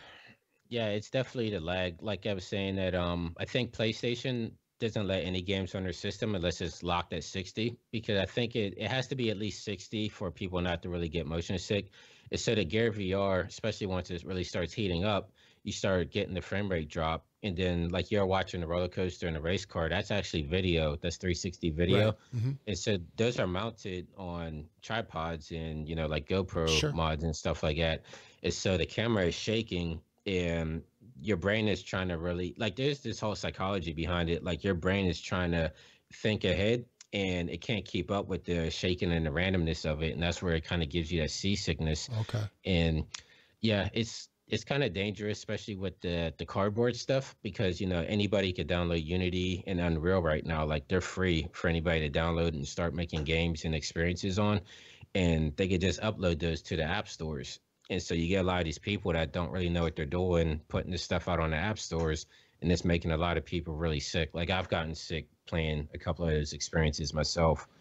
And so you really want to try to stay more towards the indie developers that have a good name behind them, or a lot of AAA experiences. And then I tend to stay away from the video stuff unless I know they shot it at least like 60 frames per second. Like if it's, just some random guy with a GoPro, I'm not going to watch that experience at all. So it's like, Yeah, I was thinking the other day, a couple weeks ago, I got on and played Sea of Thieves, and just driving that ship, all right, through the waters. I was just like, I mean, the boat was doing this, going back and forth, and I was like, I was sitting there going, man, guys, I almost feel like I'm starting to get seasick, and I'm just sitting in a chair, but it right. looked so good, and it was throwing you around so much that I actually started to get that, and I was thinking, oh my gosh, I could never play like Sea of Thieves in VR, even though that would probably be really cool. I probably would be hurling for real instead of puking in the game. I'd be puking for real life in that. That was pretty crazy. So I can't imagine something like that in VR. I don't know if I'd get ill, but I've played. Usually, I don't have a problem. Like there's some video games, and I'm not sure what it is, but there's certain ones that I have had issues where I'll get a really bad headache, and it typically only happens when I'm doing first-person shooters. But I play a lot of shooters, but there are certain ones, and I don't know if it is a frame rate issue or something's just off, but it gives me really bad headaches and I can only play for little bits at a time. But Right. like Call of Duty and Battlefield, I've never had that. It's been in stuff like there was it used to be like a Star Trek, was it Elite Force, or there was a Star Trek game that was a shooter. It was a lot of fun. There was this other one. It was Dark, something on the 360, and you had like this almost like, if you remember the glaive from what was that old movie back in the 80s. It was like I don't know, but I can't remember the name of it, but he threw this thing and it was all these knives out and it just spun and then it would come back and it was called the glaive. Is it Crawl? Or Crawl, yes. Crawl or something? Yeah, Crawl. Yeah. So, but you had like a weapon like that almost in this, but it was a shooter, but you could throw this thing out and it was like Dark Sector or Dark something but that game too, it's like I could only play for like a half hour at a time and then I had to quit because my head was just like, oh, I've got this terrible headache. And it would happen every time I played a game. So, but it's very few games that do that. So I don't know what impact VR would have on me, but I'll try it. If it comes out to Xbox, that's where I could say, okay, I'll give it a shot and go test it and see. But I would never ever play a horror game. No way. A what game? A horror game. No way, man. A what? Yeah. Horror. Okay. Yeah, I have a couple of them. I won't, like, my son plays through them, but I don't like a lot of, for like the longest time, especially when VR was new, the big thing where people were making horror experiences where there's a lot of jump scares and stuff. Like that was the big thing in VR. Like, and yeah, I just didn't like that, jump scares just for jump scares. And so, yeah, I wouldn't play any of that stuff either. I don't even know if I played through Resident Evil through VR. I mean, it probably looks cool, but I don't like those type of environments where I don't know what's going on. I kind of like, especially when you have something on your face like that, and then you have headphones on, so you're totally immersed in it. You don't hear nothing else except for what's being pumped through your speakers, and so that kind of takes your sense away from the real world. So, yeah, I can see myself not really getting into that stuff either. But Sea of Thieves might be cool in VR. They would have to definitely do something for the boat, maybe not have the rocky motion or something. Yeah, I think that would be really rough, I think. But I forgot. Seasickness is the worst. Oh. Yeah. I won't play horror VR, but I have no problem watching YouTube videos of people doing it and freaking out and screaming and falling over their coffee table. Now, that's a good time. You should do you have like a Microsoft Center near you guys at all? Like a Microsoft store? Yes. Oh yeah, I'm in Seattle, so I'm sure they're all over. They have them. They have the well, they used to have the Vive. I think last time I was at the mall, I saw they have the mixed reality sets there. So you should probably go and just check it out. I mean, you'll just ask somebody and they'll set it up for you. Like there's usually no lines or anything. I should go do that tomorrow. I'm on the road and I actually have the afternoon open tomorrow. So at the moment, it could change, but maybe I'll go find one because I'll bet you I'm really close to Redmond at the moment. So, yeah, they definitely have them up there. So I'm sure there's one here, probably really close to me. I'm gonna look it up right now. Yeah, I would say go check it out. I think if you check it out, you might like it. I think it's like because you hear a lot of people, especially when they have the glasses. I know that was a big deal at first, but once people got on and they were able to adjust it and they really saw what it was all about, a lot of people come out of it enjoying it. Like I've had very few people not liking VR when they come out of it. Oh yeah, it's really close to me, so I know right where this is at. So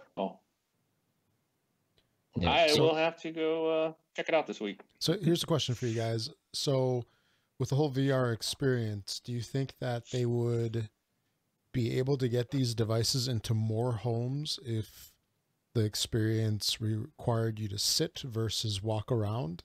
And what I mean by that is not all of us have space in our computer area to walk around.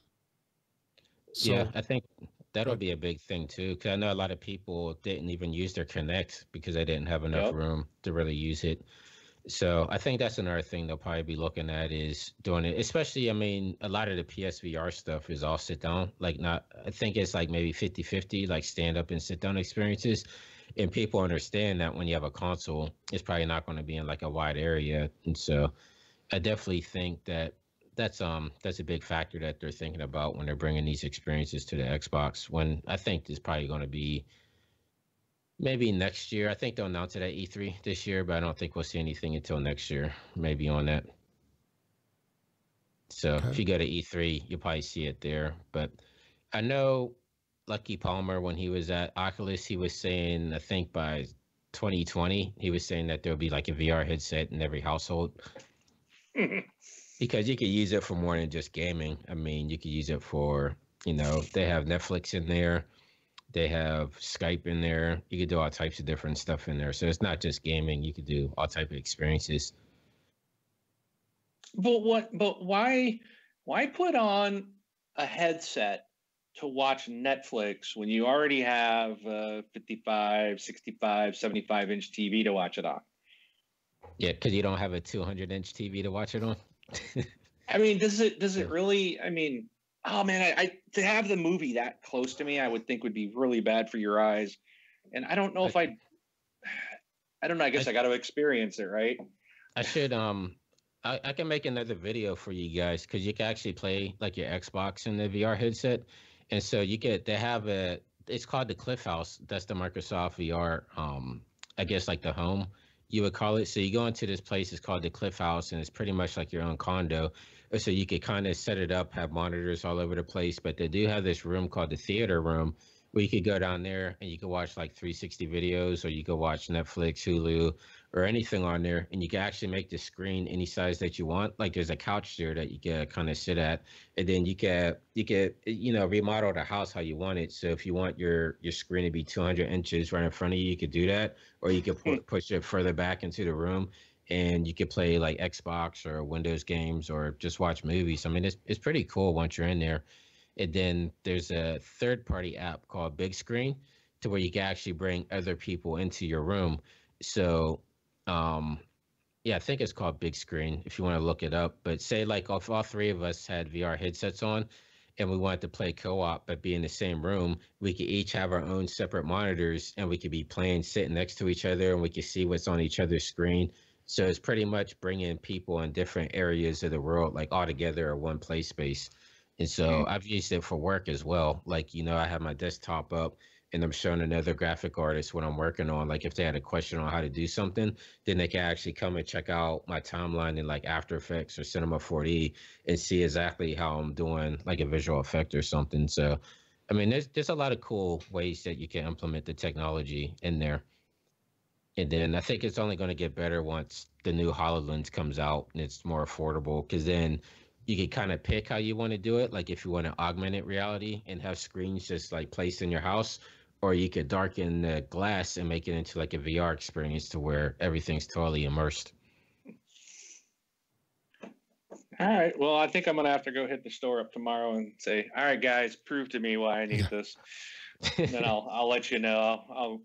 I'll contact you tomorrow or something and say, okay, I get it. Or, no, I'm still not doing it. Yeah. I think there's two outcomes. Either you come home with one or you don't. So no. Cool, I wouldn't be coming home with one. No. I got my toy this week. So yeah, that was this week. No, that was last week. Yeah. And whatever still, but I got the Switch and a Surface here all within the last a week. So no more toys for me for a while. So I was gonna say, I'd be curious if it worked on your Microsoft Surface, like if it'd be powerful enough, because that's the whole spiel with the Microsoft headsets, or they want it to be more accessible, is so they made the hardware requirements a lot less. Like I don't know if it's less enough that Surface could run it, or maybe just a low-end laptop. But I mean, I'd be curious to see if it does run on there or not. Yeah, I think I'll go in there and ask them tomorrow. So yeah, we'll see. If I get the time, if I'm available, I think I'm gonna run over there and check out the store and talk to these guys. So yeah, cool. It's worth giving a chance, at least, even if you come out saying like, hey, I hated that. I mean, at least you got the experience with real VR is, and not just like the cell phone version of it. Cool. Well, any other comments or anything else you wanted to talk about with VR? Not unless you guys had any more questions for it. Rob? No, I think I'm good. All right. I do have two quick questions, not VR related, but first of all, that's not your typical microphone. Oh, yeah. It's like I'm sitting here. I don't know why I didn't recognize it earlier, but all of a sudden I'm going, he's got a real mic. Like, so do you stream? Do you do something that where others can listen into you? Do you have a show or something like that you do regularly to have a mic like that, or is that just for work? Well, I was trying to do like online tutorials because, like I said, I do motion graphics, and so I did a couple of talks last year where I did live presentations, especially on like how to set up VR and doing VR in with motion graphics and stuff like that. So I had a lot of requests of people asking me to put up YouTube videos, and so I did one, and I was like, you know what, I need to go all in and get the professional mic and the whole setup. So I got everything, and then ended up doing nothing with it. So it's just one of those things, but. I mean, honestly, me and my daughter play Roblox and make Roblox videos. So that's pretty much what it gets used for when she's streaming her Roblox and stuff. Very nice. Yeah. My son would be jealous if he knew. Yeah. I mean, I would like to start posting up stuff more, but yeah, just, I don't know. With work and stuff, I just never got around to it, setting anything up really. Mm-hmm. And did you want to share? I don't recall that you did. Did you want to share your gamer tag out with the community? Oh, yeah. If you see me online, I know a couple of people in the group have added me, but it's just my name, Jonathan Winbush. I made it real simple for everybody. So if you see me online, just hit me up. I know a couple of guys in the group hit me up wanting to play Monster Hunter. I played with Debo and John Haley. We've been playing a lot, but if anybody else wants to jump in, let me know, or we could play Wildlands. Those are pretty much the two games I've been playing online. Awesome. All right. Cool. Or I would give out my Nintendo tag, but I don't even know it or understand how that stuff works yet. It's 2578196 for 18751. Well, yeah, I downloaded the stupid. I downloaded the app on my phone because I figured I could just add people that way, but it confused me even more because it showed only one game, like Splatoon or something. And so I'm like, is this the only game I'm allowed to play online with people or what? Like I have Mario Kart, but I couldn't figure out how to add people for Mario Kart. Yeah, I don't know. Yeah. Someone asked me, I'll like, okay, here it is, but otherwise I'm not. And I don't, it's more of for me, it's more of an offline system anyway. So like I didn't hook it up today to the hotel wireless because I'm just going to play Rabbids or Mario on the TV. I just not into multiplayer for that. So, yeah. But cool. All right, Rob, what's next? It's that time. Cue the music. And you're going to have to let us know when it's over because unless you change something, we won't hear it. Oh, that music from last week? Yeah. Okay, here. Are you not? Okay. I wasn't prepared for it, but here goes.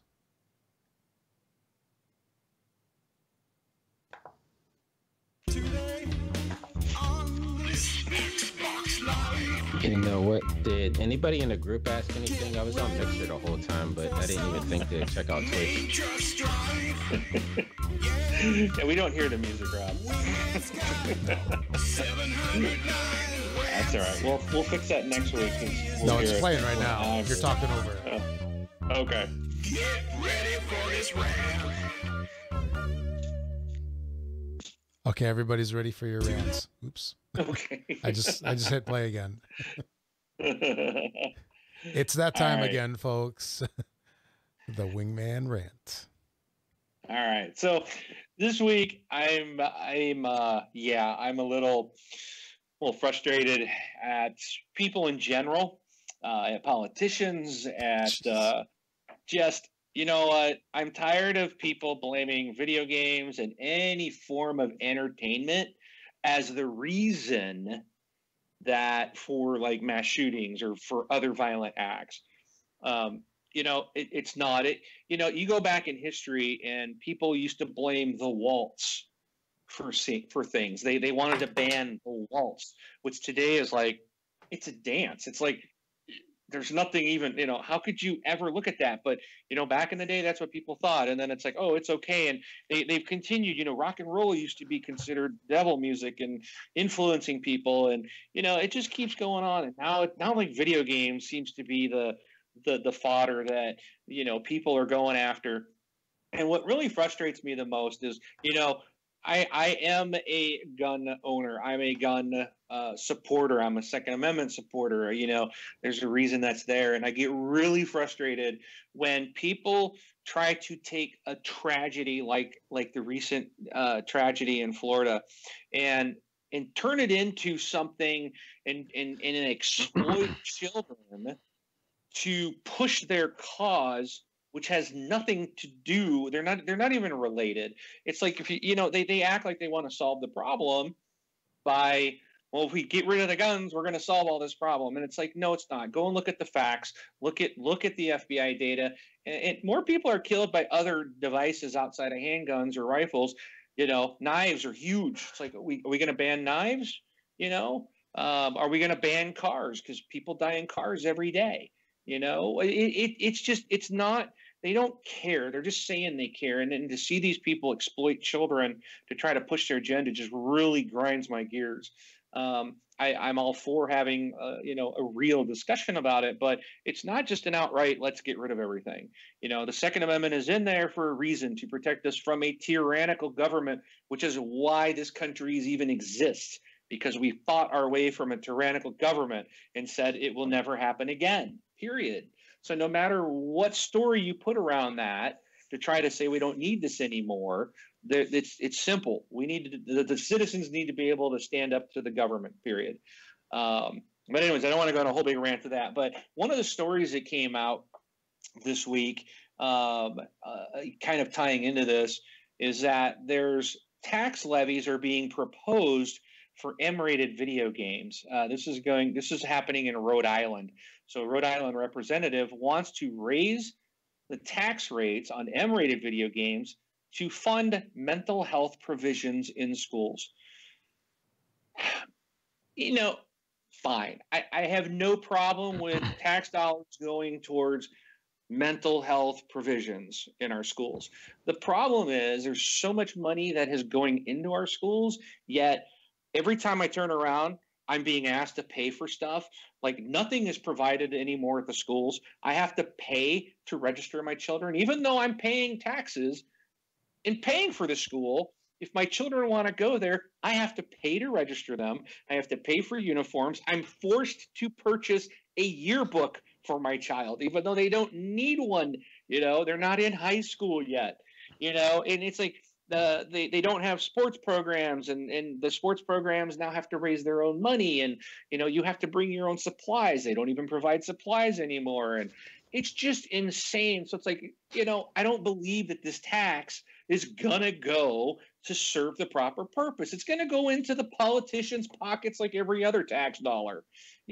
So to keep all this, this we need to get more money, and No, do your job. Do your job.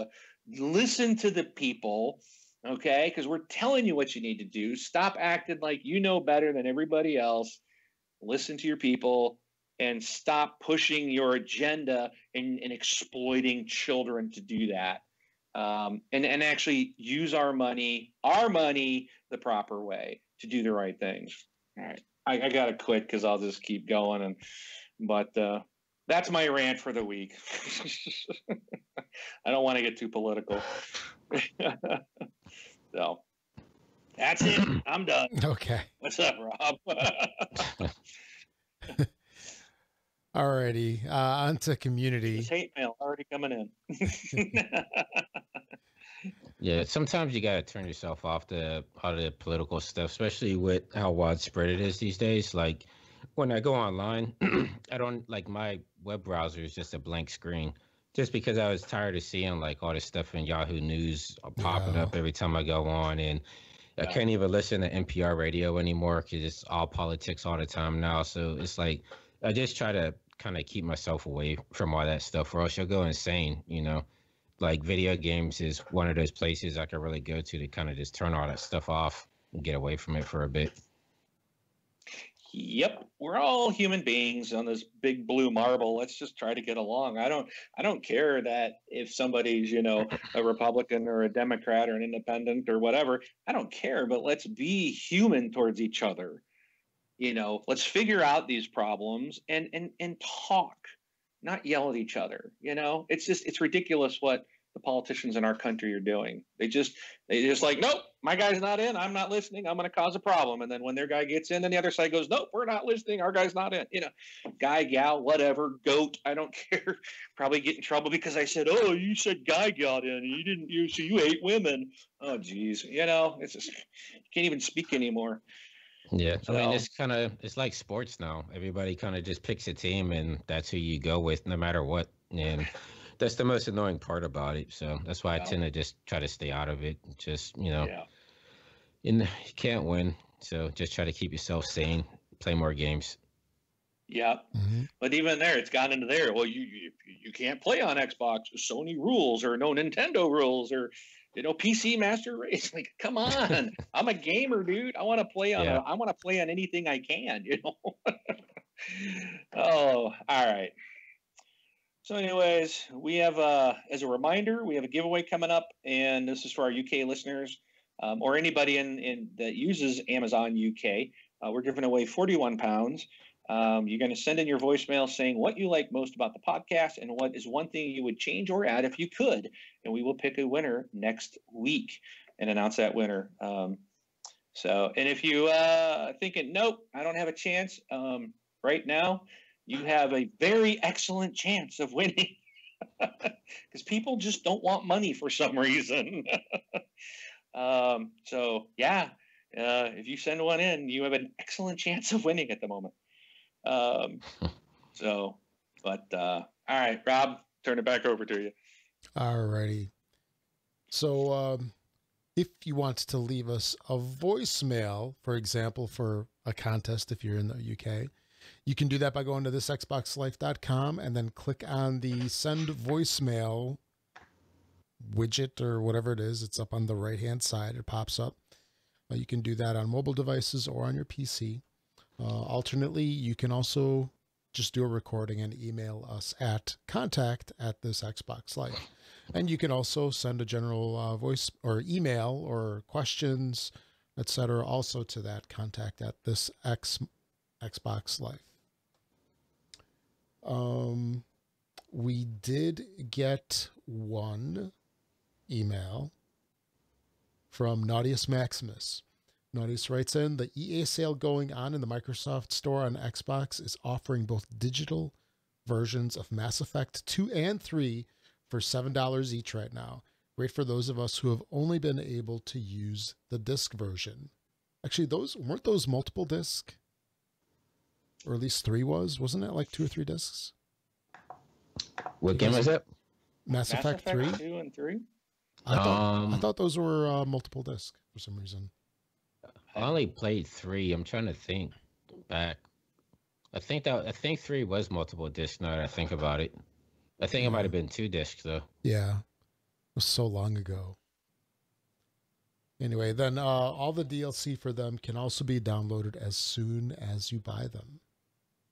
So thanks for the great information over there. And I think the sale is good for one more day, isn't it? Or did it end today? I don't remember. Yeah, I'm not sure. I don't know. Okay. So thanks for that email. Also, we have a Twitter account at thisxboxlife.com/Twitter. And we occasionally post things like when we record. Okay, we don't post it. It does it automatically. Although I think the podcast post, I think that also goes out. I don't recall now. But in addition to Twitter, we can also be found on Facebook. So our Facebook group is out. It's called This Xbox Life. Big surprise there. You can find the group if you're not a member of it. You can find it at thisxboxlife.com/Facebook. It'll take you to the group. It's a closed group. Just ask to be added to the group. We'll add you. And since it's a closed group, your boss can't see you posting on there in the middle of the day, or your spouse or friends or whoever you're trying to hide your Xbox Life from. Unless you invite your boss to the group. Yeah, but that's career suicide sometimes. Or you can blackmail them if they're really active. One of the two. So we've got a whole bunch of messages this week from Facebook. And it's quite a few here. Wow. Yeah, there's a lot. Well, let's do it. Yeah, let's go through them here. I'll take the first one. So the first question is from Edwin, and he asks if we have any predictions for E3. How about it, guys? What are your predictions for E3? I think they're going to show a new Halo, and I think it's going to come out this year, because I know Phil Spencer said before he kind of hated, especially that year that Sony kind of showed all those games, and then you see the date and they would say like 2019, 2020, so they weren't like 3 or 4 years away. And I know he said he didn't like doing that, and so he wanted to be more like Bethesda, where they show a game at E3, and then it's like it's coming out this November. So Yeah. I think that, well, at least I hope that they do that with Halo this year. And so they show like a Halo and then say, you know what, it's coming out this holiday season. Okay. Yeah. I think we'll, I'm going to say it even though I've kind of given up. We're going to get, I think they're going to come out, open up the show and say, or they're going to end the show saying, Crackdown 3 now available on Game Pass. I'm hoping, man. I got to keep that light, that torch lit. Well, I thought you gave up on Crackdown. I did, but doesn't mean I believe it's going to happen. It's a prediction. It's a want. It's a desire. I would love for them to say now available. And they better do it at the end of their presser, because if they do it at the beginning, I'm done watching because I'm immediately going to download it. But also, I wouldn't be surprised. I think they're going to have to say something about VR. I've said this, I think, every year, but I think we're getting to the point where it's like, come on, guys, you got to give us something. Even if it's going to be next year, you've got to at least say it's coming. You've got to and give us some idea of what it's going to be. I hope it's wireless. That would be awesome, because I certainly won't buy one if it's got a bunch of cables. I think we're going to be surprised on how many games are going to be announced. I have a feeling we're going to see more exclusives than we're used to. That's another thing I think Phil's been against, but I think he sees that you have to have them. You just have to have that. And I wouldn't be surprised to see Gears teased.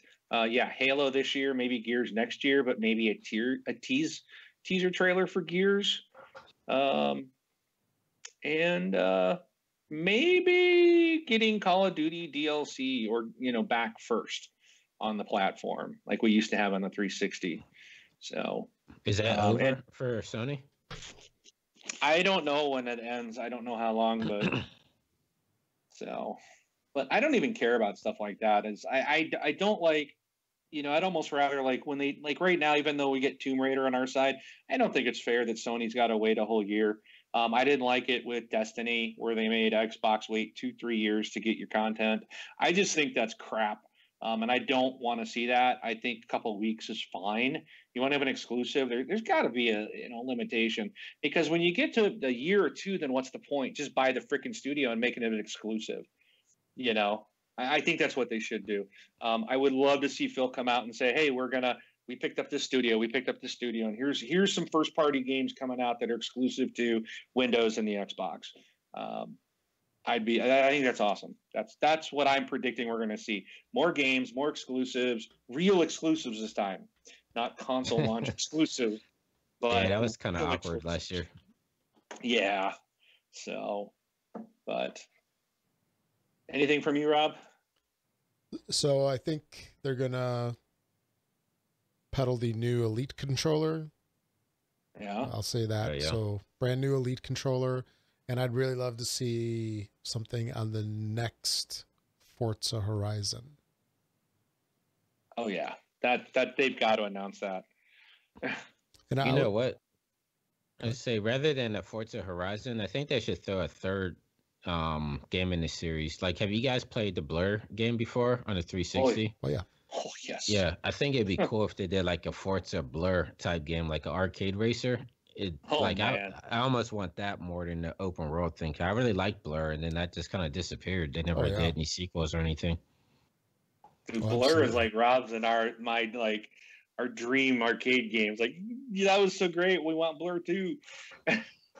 Yeah, I'm surprised they never did. I mean, I remember that being great on the 360, and I was hoping for a next gen one, but yeah, we never got it. You know, that was Playground Games that did that, right? Oh, That was it was Playground, wasn't it? I'm almost positive. Blur. I'm gonna double check that. I'm pretty sure that was the same guys that are doing the Forza Horizon game. Bizarre Creations. Oh, was it? Yeah, and that studio's gone, I think. Dang. Yeah, Well, Bizarre Creations. I mean, they could just take the Blur format and put it in a Forza, even if it was like an add-on or something. I mean, I think Forza would be like the perfect series to kind of throw that into, though, because then that gives them like a 3-year leap instead of every other year. Yeah, you could do your closed world Forza game, like 7, then your open world game, and then your closed world arcade. Like, Right. that would be really cool. It does. It gives you a little bit more time, because even right now, I'm not really ready for Forza Horizon 4. I feel like I didn't even play 3 because they need more time because they're not putting enough new stuff into it.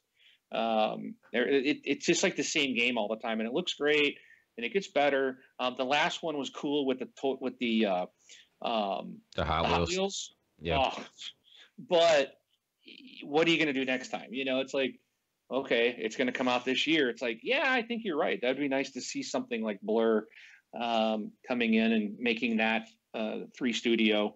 It works for Call of Duty. I think it would work for these racing games. Yeah. So, all right. Yeah, I was just on Wikipedia. You can take this for what you will, I guess. But they said that they show here in the U.S. Blur, as good of a game as it is, and we enjoyed it. It sold 31,000 copies in the first 5 days, according That's to it? NPD. Yeah. Wow. Did it So- say what it sold overall, or just that? No, just No. just that. And so it looks like so Activision shuttered the studio, and there was a sequel planned. Jeez. So that was actually in the works when they got shut down. And what looks like what really killed the game was it came out at the same time as Split Second and Mod Nation Racers. So, you know, it had a little bit of competition. Yeah, that's funny. I just played Split Second this morning. That was one of the backwards compatible games. That's the Yeah. one. Yeah. Yeah, I did too. I forgot about that one. How long Yeah. did you play that? 5 minutes? Just like me? Pretty much. I played through that tutorial where you had to blow all the cars up doing the Yep. drifting and stuff. And he's like, let's drift some more. Let's drift some more. I'm like, Oh. you know what? I'm kind of done drifting. So, Yeah. That was exactly so- my reaction too. I finished that thing and I'm like, I can't handle this. yeah. Exactly. So, I mean, it didn't look too bad, but I mean, yeah, it was just kind of boring. Yeah. Over its lifetime, it did sell over 1 million copies, but it was less than 1 million on PS3. It was barely half. It was like 0.72 million on PS3, 0.59 million on 360, and 0.06 on PC. So it didn't sell anything on PC hardly. So barely over 1 million on 3 platforms. That's not good. I didn't even know it came to PC. Yeah. Looks like not Apparently a lot of people neither did did. anybody else. Right. So, I wonder Yeah, if it's not still on Steam. I would buy it if it's on Steam still. yeah, I don't know. All right. So next question. This is from they call me Imes, Mr. Sean Fuller.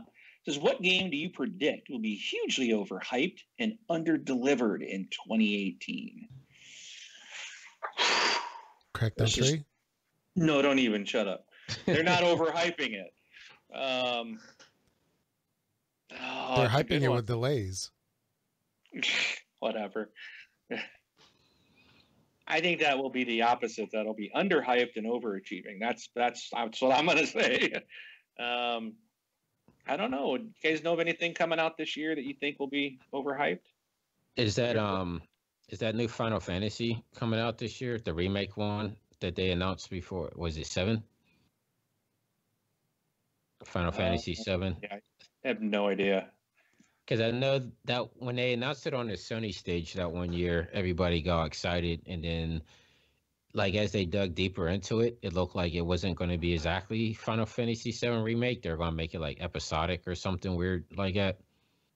So I know Final Fantasy 7 is one of those games that people have been wanting to remake for years. So I think Sony might screw that one up. Probably. And then Shenmue 3 as well. I think that comes out this year, and I think that's going to be under-delivered. Yeah. I could say Red Dead 2 just to get people mad, but I don't believe that. I think that's going to deliver. Far Cry 5? No, Maybe? no, that's going to be a huge hit. I don't know. I'm trying to think what else comes out this year. Maybe the next Battlefield. We don't even really know what that is. There's rumors that it's Bad Company.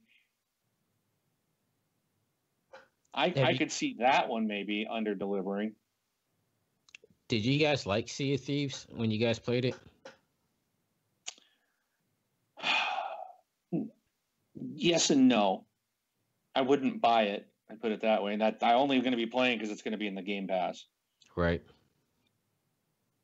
It's like it was funny moments with your friends, but I felt that the game itself was just kind of boring. That's the vibe I was getting from it. I mean, I really didn't get to play it too much, but like just looking at it, I'm like, it doesn't really look like anything that's for me. And I know all the podcasts are like, well, you kind of have to play it and, then you'll start getting it. But I don't know. I just don't see it. Even if I'm playing with friends and stuff, it still looks kind of boring. Yeah. It's like I said, it has those moments where you just like, but it depends on who you're with. And I think it can be fun. And I've heard some really cool stories of stuff that people have done in the game and things that they've had happen to them. But, right. It's like, I don't know. It's too slow for me. It's like you spend all this time on your boat trying to get where you are. You don't have a mini map. You actually got to stop steering or have somebody read the map and someone else tell you go left, go right. And it's a neat little co-op game, but it's just like, I feel like it's too slow.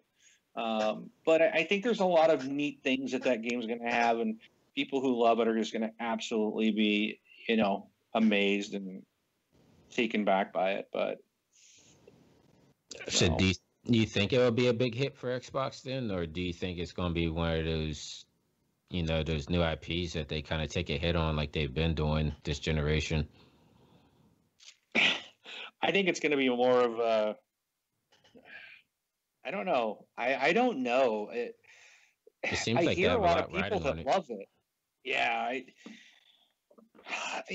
It just doesn't. I don't know. I know we're not seeing everything in the beta. There's going to be a lot more content in the game, but I think it doesn't matter how much content is in the game, because if I still have to go from, here to here, and then you get your treasures, and maybe you get 2 or 3 treasure chests, you're going back to turn them in, and then somebody sinks you and you lose all that. And I feel like this game's going to have griefers in there. There's going to be people you're going to get some high level people, and they're just going to run around and they're going to be pirating everything. They're going to be taking all these people down. You're going to be losing your ships. Yeah. And I think I just foresee that type of thing with this game. And it's just like, in what I've played so far, I'm like, I just haven't really enjoyed it. And I would never play it by myself. I would only play with other people, and only if they wanted to play and called me in and said, "Hey, we need a fourth." I'm like, okay. Um, so that that really could be a really good contender for this because they are Right. hyping in a lot. Right. But I also think the fact that it went, and I hate to say this too, but the fact that they're going to release it on Game Pass, I mean, Yeah. it's good, and I'm glad they're going to do all their first. I don't have to buy the next Forza game, the Halo game, Gears game. I won't have to buy Gears of War. I want to buy Crackdown. I want to buy Sea of Thieves. I want to buy State of Decay 2. All those are going to be free for me, which is awesome. I mean, this is like, oh my gosh, Game Pass just became worth it, And that's Right. why I've been a Game Pass subscriber from day one, because it's like, I know what this can become. This can become what I want it to be, and it's going there, and I'm really excited by that. But at the same time, I almost feel like they've been hyping Sea of Thieves, and then all of a sudden it's like, okay, it's coming. Oh, by the way, it's going to be free if you're an Xbox Game Pass subscriber. So it almost kind of feels like, do they know that it's not going to be a good game? Are they doing this like, okay, we're just going to shove this in here? Or, I kind of feel that way, but at the same time, it's like they could have done that with the Halo and said, oh, by the way, it's part of Game Pass, it's free. Would it diminish a Halo game? No, I don't think it would. But because this is a new IP and we're all kind of like, I don't know. I have the feeling like, well, maybe they're putting it in here because they can boost their numbers by saying, oh, because you're going to have probably every Xbox Game Pass member download it. Boom, we got this many people downloads, or how they pull their data trying to say, it's this many people are playing or this many people downloaded it. Whether they continue to play, they can still say they had 1 million people download it. Right. So I kind of concerned on that aspect, but oh well.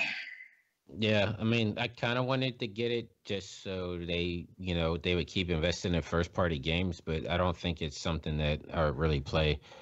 Like, I don't know, it's tough because I've been liking the first party stuff they put out. I didn't play Recore, but what's the other one that had like the TV show stuff? Oh, Quantum Break. Like, I like Quantum Break a lot. And then I like Alan Wake, and I like a lot of other first party games that haven't really been hits. And so it looks like they're kind of putting all the marbles on this one. So I'm like, do I get it just so they'll invest more in first party games, or I don't know. I don't know. I didn't really enjoy what I saw, the little that I saw of it. It's like at first I get into a game and I automatically get thrown in jail without knowing what the heck is going on. So, and it's like, is it going to be that type of stuff? Because like I'm going in as a solo gamer, so is it going to be unfriendly for solo gamers? I think yeah, you're going to get into those, and people are going to be. We actually did that. There was 3 of us in a game. We were trying to get our 4th guy in. Some dude jumped in, and we're like, "Oh, we can't kick him, and he's not on voice comms." And so we finally let's put him in jail, and we threw him in the brig.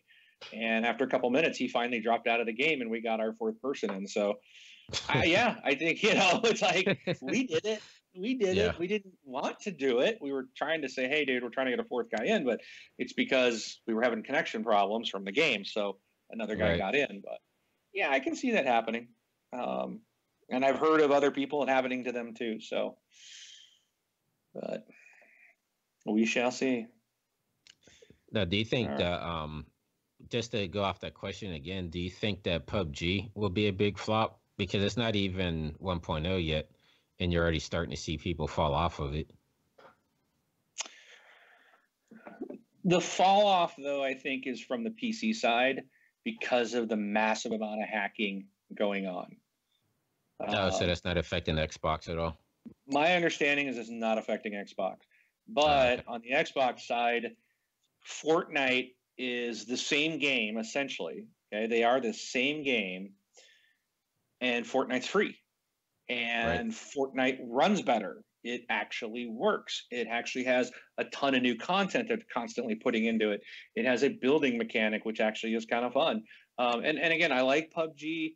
PUBG, I think PUBG would probably, if it ran as good as Fortnite, then I'd probably say, yeah, I like PUBG, but their interface and the inventory is so cumbersome that in Fortnite, it's like you got a couple items, there's only 5 things, and boom, it just makes it easier for a console game. Right. And it's just a lot quicker, and people can play. And so I think PUBG is a force to be reckoned with, and I think they can continue, but I don't know if it's going to be that strong on Xbox, even though they've done 3 million players from Xbox already. Right. But it's because it's the name; it's so popular. But people are loving it, and I think. But you're going to get a lot more competition. People like Epic and Activision and EA, they're going to start throwing this battle royale mode in. It's going to be like the Horde mode. Like Gears gave us Horde, right? They were the first ones to do it, I believe. That's where I remember ever seeing a Horde mode. And then every game since has like a Horde mode. So I think that's what's going to happen. You're going to see this battle royale become a mode. Paladins has it now. All these other games are going to add it in, and it's just going to become a new game mode. So I don't know. Will PUBG have anything to stand on anymore? Once these other modes start coming out, a game could disappear because that's all it offers. Right. So it will be interesting to see how it plays out. Is that first party, or was that like a timed exclusive? I can't remember. It's nothing at the moment. It's only on because we have game preview. That's the only reason Xbox has it. Because Sony does not have a game preview program. But as far as we know, it's still coming to PlayStation, unless Microsoft buys Bluehole, which I think that could be something we could see at E3. Going back to the first question, we might see Microsoft say PUBG is now Microsoft-owned property, kind of like they did with Minecraft. But with all the hacking going on, with the people leaving, with the freer options coming up, other people putting it in their game modes, I think Microsoft's going to be like, this could be a fad. It's going to be that because it just blew up out the gate, became this phenomenon almost overnight. Usually that means it's not going to last long. Usually, it's just, the story, the party usually ends pretty soon. Yeah. I think once Ubisoft gets a battleground type game, like if they do like Tom Clancy's Battlegrounds, I think it's over. Oh gosh, yeah, because they know how to do those type of games, right? So even if they just throw like Battle Royale and Wildlands, I think it's over. Like everything is there for them to just take it over, I think. Yeah. Yeah, Wildlands would be the best place to do it. Not the Division, but Wildlands. Yeah, I hope they're working on it because I like Wildlands a lot. So I think that'd be like another, perfect storm, just like the Predator. All right. Rob, want to take the next question? Sure. This one's from Brian. What game do you regret buying? Shadow of Mordor. Yeah. I can't believe you don't like that one. I've tried playing it twice, and I just don't get it. I look at the trailers, and I'm like, man, this looks awesome. And I play it, and I was like, it just sucks. I can't. And it bugs me that I don't like it. So, yeah. How about you guys? What have you regretted buying? There's the on the Switch. There's the Fire Emblem game that came out, but it wasn't like the role playing game. It was more like that. I can't remember the type of. I think it was who makes the Ninja Gaiden games. I think that company did it and made it more into like a hack and slash type game. But it's just really kind of boring. So yeah, I mean, I paid $50 for it, and it kind of just sits in my Switch case. Yeah. What about you, Rob? I really can't think of one. I mean, that I really couldn't stand. So I'm going to pass on this one. All right. So the next question is from Emiliano. It says, do you think there will be a few, if any, wild cards from E3 this year? Hopefully some concrete dates for games announced. Any wild cards? Well, Ubisoft, they didn't have their just one more thing last year. They did it with Watch Dogs. They did it with The Division. Then they did it with that freaking crap game Steep. And then last year they didn't. They didn't have a one more thing, which really surprised me. But I wouldn't be surprised to see Ubisoft come out with something like that and get back into that. I don't know. What about is Naughty Dog owned by Sony, or are they just do first party games? Oh, they're owned by Sony. I don't know if Sony owns them, but they do only Sony games. Because that might be something, because for a while, Insomniac Games only made PlayStation games, and then out of nowhere, they did Sunset Overdrive. Yeah, Sunset Overdrive 2 would be an awesome announcement. Yeah, I like the first Sunset Overdrive. I don't know why people hated on that game so much as well. Like, I thought it was really good and a lot of fun. Maybe because it was Xbox exclusive. I'm sure if it would have come to the other platforms, it would have been, everybody's top game for that year. Yeah, they're a wholly owned subsidiary of Sony Interactive Entertainment. So you won't see anything from Naughty Dog on Xbox. So they're out. Yeah. I'm trying to think who else maybe.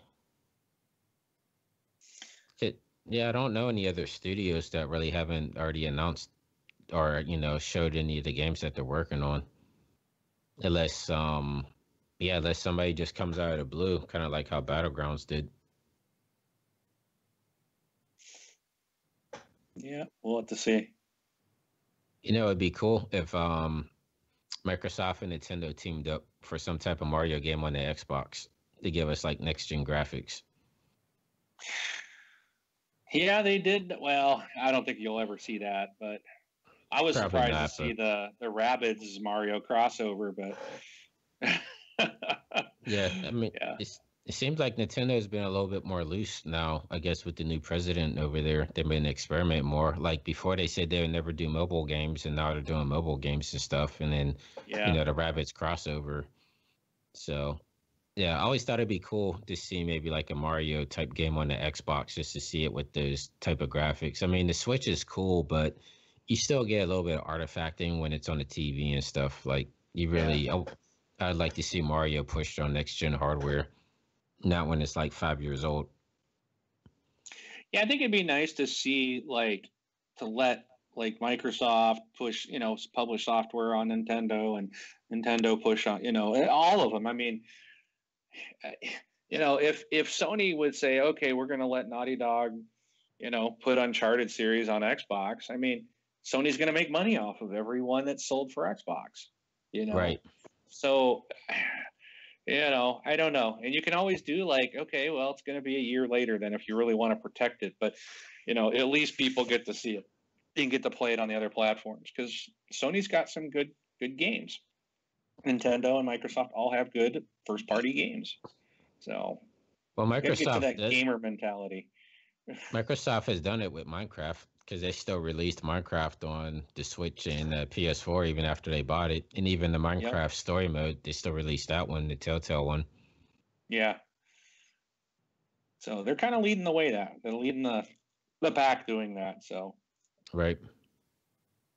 But yeah, I would love to see more crossover stuff, more particular Nintendo crossing over because their platforms are really underpowered. So even like a Zelda game on like your next gen console would be cool. Cool. Rob?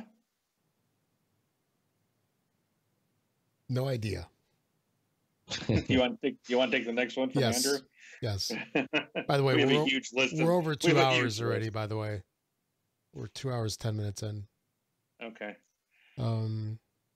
So this is from Andrew. The Game Pass is currently biased to older games.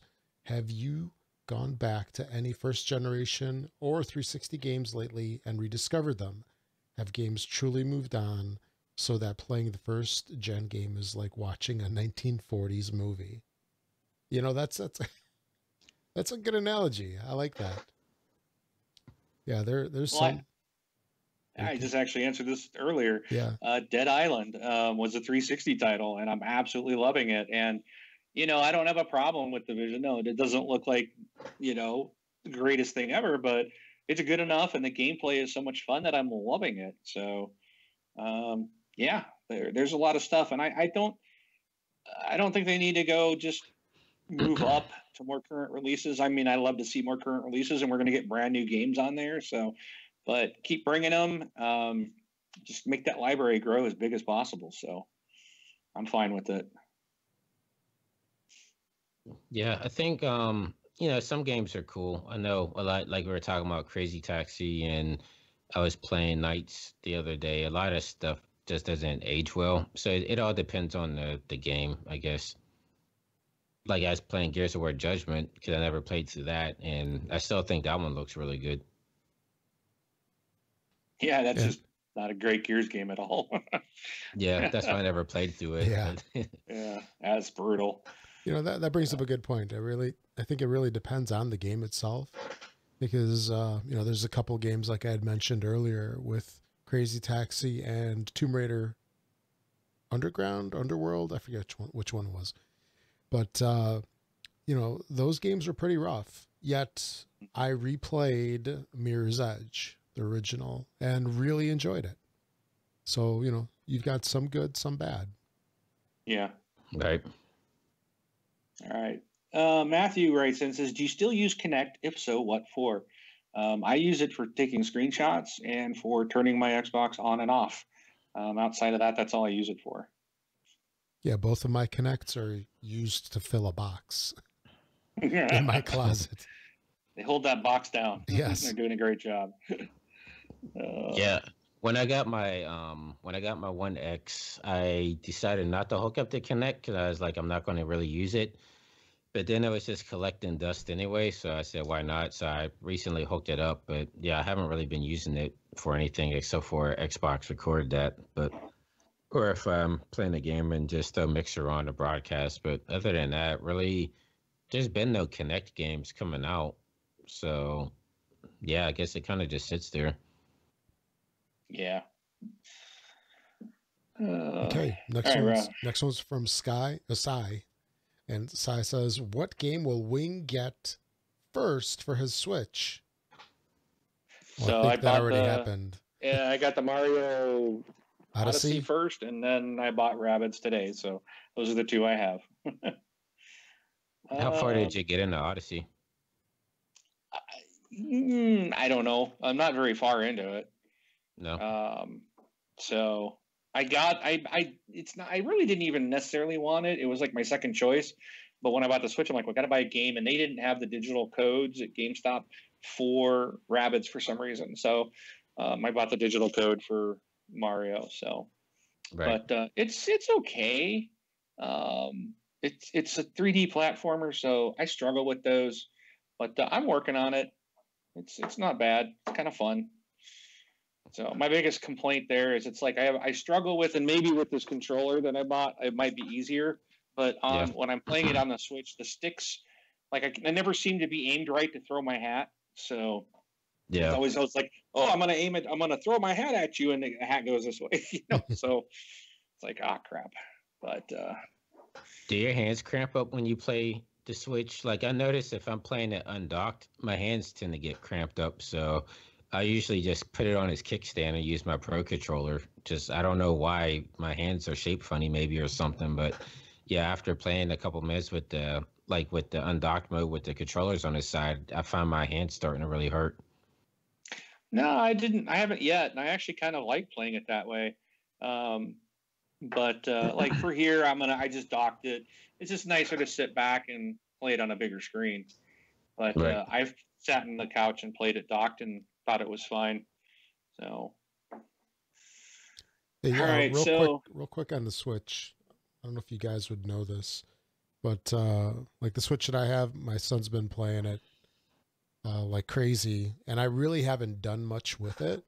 And I was thinking today about just seeing if I could set up my own profile or something on there. Do you guys know how that works? Is there like separate profiles, kind of like you have on the Xbox, or do you need to switch out the card? for No, different no, people? you could set up multiple profiles. Like I have a profile from myself, my son, and my daughter. And then even with my daughter, she's 9, so you're able to set up like a kid's profile, so it doesn't let her go into the store or anything like that. And so it's all on one system. You don't have to Oh, great. buy any SD cards or anything like that. Okay, so I know what I'm doing So- tomorrow. Yeah. All right. Thank you. Yeah, no worries. Next question's from Jesus. He says, "How is the Switch Life, Wingman? Also, if you had the power to make Microsoft and Sony exchange one exclusive game IP, what would it be?" So Microsoft, I would say they should give Halo. That'd be a nice exchange. Wait a minute. So exchange one exclusive IP. So that means, if that means share it, or does that mean swap it so that Microsoft no longer has it? I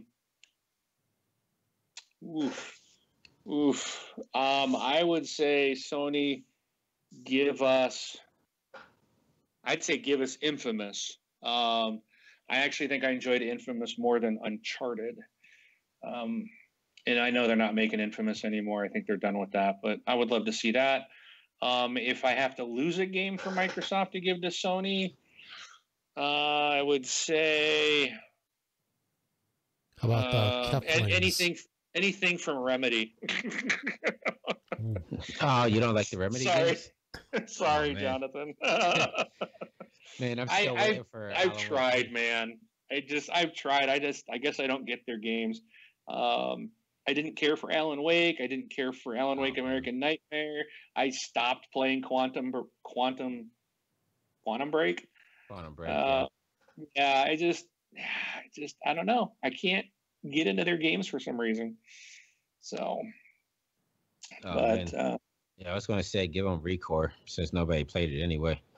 Yeah, Recore's not very good either. So that game started out good. I actually enjoyed it, and then it got to a point where it's like I can't progress any further, and it just kind of got stupid. I don't know, but it started out really good. They fixed it with that definitive edition or something, didn't they? That they gave out for free. I am like it's telling me I can't progress until I get some more cores or something. I have to have so many certain types of cores, and I don't know where. Like the map is so confusing, and I don't know where I'm supposed to go. You know, like I have no idea where I'm supposed to go to progress to get what they want me to do. So, yeah, I'm just like, whatever, I'm done. So, yeah, I've only played the demo for it, so I didn't really get too far into it. No. All right, Rob, next question. Okay, next one. Too many windows open here. This is from Jason. I find which spot I'm at. Jason, and now I got your cursor hiding what I'm trying to read here. Here it goes. What do you expect to be the standout features of the next generation of consoles? Could it be VR? I think, yeah, I don't know. Maybe what their plans were for the original one and making it discless, making it all digital download, since it seems like a lot of people have been doing strictly digital with this generation, even though they gawked at it at first. I'd say more that we won't even have a console. It'll be all streaming. It'll be just a streaming service that you can play on your computer, on your PC, or if you want, you can get a real cheap box that you can attach to your TV that will provide all the streaming. All the computing will be in the cloud. I think it'll be more of like a cloud-based streaming device. Do you think that would work though? Because what about like more rural areas where the internet's not that great? Yeah, we don't care about them. Or like a submarine. Or a submarine. Yeah. They can play their 360.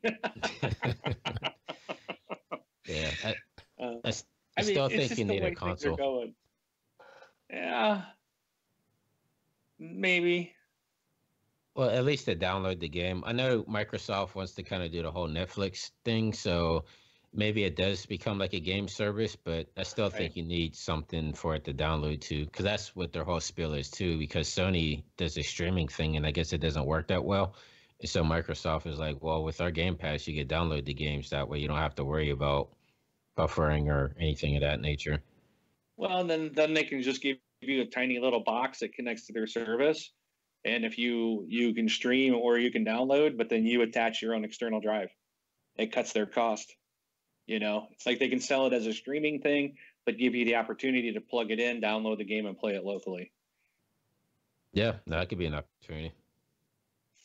Hey, whatever happened to all the stuff that they were promising with, having Xbox Live as the back end? We heard a lot about that. It started off kind of with the Drivatars, and wasn't it Crackdown 3 was another one that was supposed to have some of the processing offloaded to the cloud? In the cloud, yeah. Yeah, I mean, Yeah. that's kind of all gone away, at least from the marketing perspective, isn't it? Hasn't it? I mean, Well, yeah, but remember, like, a week or two ago, we did a story about Microsoft just bought that cloud gaming company here in the Seattle area. yeah.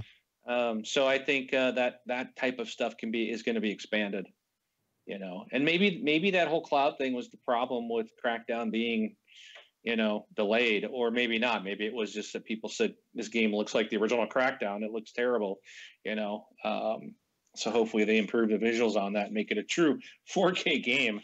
But yeah, I don't know. But I think the cloud's going to be huge. I mean, cloud is big for Microsoft. They are making billions of dollars, every quarter in profit.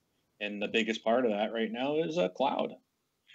Right. So, and it's just growing everywhere you go. It's cloud, cloud, cloud. So, Yes. I just think when they announced it, maybe it was too soon. Like when they announced Crackdown 3 and the whole cloud computing, I just don't think the technology was in place. Maybe it's something they were working on, but I think it was too soon to really implement it at the time. and again, if you got, like you said, if you got people that are trying to play and they're on a slower link, then what's that cloud? How does that affect them with the cloud? I mean, you'd think it'd make it easier or better for them, but you never know in the back end how that stuff's working. Right. So, all right. Next one, Jesus writes in and says, "Why does my Xbox sound like a vacuum when I play Kingdom Come Deliverance? Only time it ever does. I noticed it while playing the other day. I had to stop and check to make sure it wasn't going to blow up. So I haven't played the game and can't answer that question. Maybe the game just needs a lot of resources, and I don't know. It doesn't look that intense. I've seen a couple people playing, but I don't know. I wouldn't expect that. Yeah, I noticed when I play Monster Hunter, every now and then I get that going, but I felt around it. It wasn't getting any hotter or anything, so maybe it's that vapor chamber that they talk about, maybe going into overdrive, keeping it really cool. Yeah, maybe Jesus, you're just playing too many games. You need to take a break and go outside and Go let your outside and Xbox play. go to sleep. Yeah, go outside and play. All right. Okay. The next one is from Jesus again. Okay, last question. Microsoft has recently mentioned possibly acquiring new studios and creating them in an effort to boost exclusive game development. What types of games would you like to see to come out of these studios? More shooters like Halo or Gears, action adventure, RPGs, MMO, etc. I don't think we need more shooters. We got Gears and Halo, Yeah. I think. Unless it's more of a Destiny style type open world MMO shooter-ish. But they have that with Anthem, right? Isn't that what that's going to fill in? But that won't be a first party. That's a third party game. Oh, right. So, but yeah, I think more action adventures. Like we said, we really don't have Uncharted. We have Tomb Raider. It'd be nice if they capture Tomb Raiders in a solely first party, then yeah, we'd actually have that. I don't know if we're really missing anything though. We have open world games. People say, well, I even think Phil Spencer said something about he really liked Horizon Zero Dawn and that Microsoft didn't have something like that. But we've got plenty of third party games giving us the same type of Far Cry Primal. That is Horizon Zero Dawn, but yeah, they don't have anything like that. So maybe something like that would be nice from a first party studio. I like games like Crackdown. Would like to see more like that. Action style. Have you guys played the Prototype games, Prototype 1 and 2? I didn't care No. for them, even though they were very much like Infamous. Yeah, that's what reminded me of that because I thought that I actually like Prototype more than Infamous, so I was surprised when they made the definitive edition, but never announced like a third one. So I thought that might be a cool one. Cool. Maybe if those get on Game Pass, I'll go back and try them out again. I don't remember. There was something specific about Prototype that I didn't care for. I don't remember what it was. I think it was the controls. I think there was something off about it. It just didn't work for me. Yeah, I remember it getting pretty crazy because you developed all those superpowers and you're like smashing tanks together and engulfing people and all that stuff. I mean, once you got the flow of it, it kind of reminds me of Sunset Overdrive. Like once you get the flow of it, then it all kind of meshes together and makes sense. Yeah, I probably just didn't give it enough time. All right. So Don writes in and says, how do you feel about video games once again being blamed as the cause of violence? So I already talked about that in my rant. Did you guys have any comments on that? Not really. I No. mean, they did the same thing when we were young. I mean, even with like Nintendo and Atari, I remember like Duck Hunt, and they were like, "Oh, it's going to teach kids how to, use weapons, and especially lethal enforcers." When that came out, I remember. Know if you guys remember that, it was on Sega CD. I think that's the one where it was like live action, like people robbing banks and stuff. So they actually filmed people and put that into the video games. But people were like, "Oh, this is so realistic. It's teaching kids to, become murderers pretty much." And I mean, Yeah. I think I came out okay. So yeah, I don't know. Take it for what it is. All right. Okay, Rob. Okay, next one's from Brian. What do you think of the Jurassic Park pinball tables, and what tables do you think they should make next? Did you Mark? guys, either of you play those? I haven't. No. No. I like the Jurassic Park tables. I think they're really good. As for what they should make next, I don't think they've tackled the Star Trek series. Oh yeah, Star Trek would there be- you go. Those would be some nice tables. Maybe how about the Tolkien universe? Maybe get some Lord of the Rings tables. They could do some cool stuff with that. Yeah, that'd be a couple ideas I think would be cool. What about the they never did like a digital version of the Addams Family table, did they? These guys haven't, but they make up their own stuff off license. So Oh, I okay. think you can play. I think you can. Seems to me maybe the Addams Family was because that was at a Gottlieb table. I think. Yeah, I just But it remember might playing be it. might be in one of their collections. Right. So. Let's see. Aaron says, "How much wood could a woodchuck chuck if a woodchuck could chuck wood?" I suppose as much as you wanted. Yeah, a lot, I guess. All right, Rob. Next, we're almost done. Yeah. This is from Ryan. Do you regret asking for questions yet? No, we don't. No.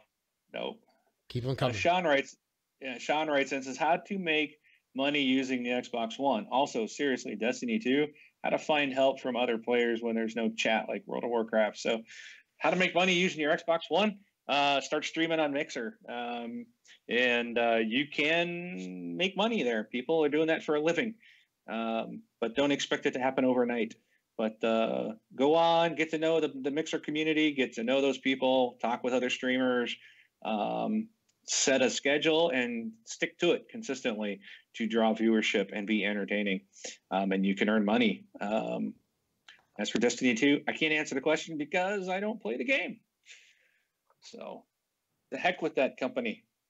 Yeah, I'm still boycotting Bungie. It's funny because Yep. I have I got a 1080 Ti for work that I needed. It actually came with Destiny 2 for PC, and I still haven't even installed it. And like, no, the heck with it. Yeah. All right. And last one is from Phil. When will you be putting the new Surface Pro up as a competition prize? I'll tell you what. In 4 When I years? get my Surface Pro 10, then I will give my Surface Pro 2017 away. Actually, it has to So. go through your wife first, right? So she has to get it. Then when she's done, it can go. Yeah, when I get my Surface Pro 10, then I'll give up my Surface Pro 2. There you go. That'll be a competition prize. So, all right, let's get through this last part and wrap it up. It's been a long show. Good thing Brun wasn't here. He'd be crying by now. Yeah.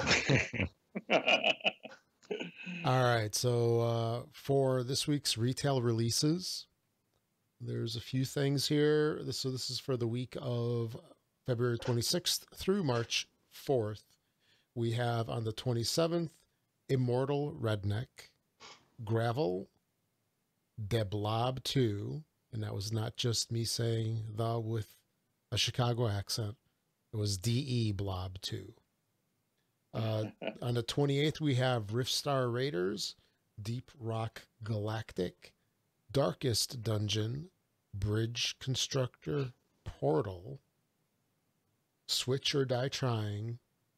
On March 2nd, we have The Story Goes On, Shopkeep, Mulaka, Pit People, and Turok and Turok 2.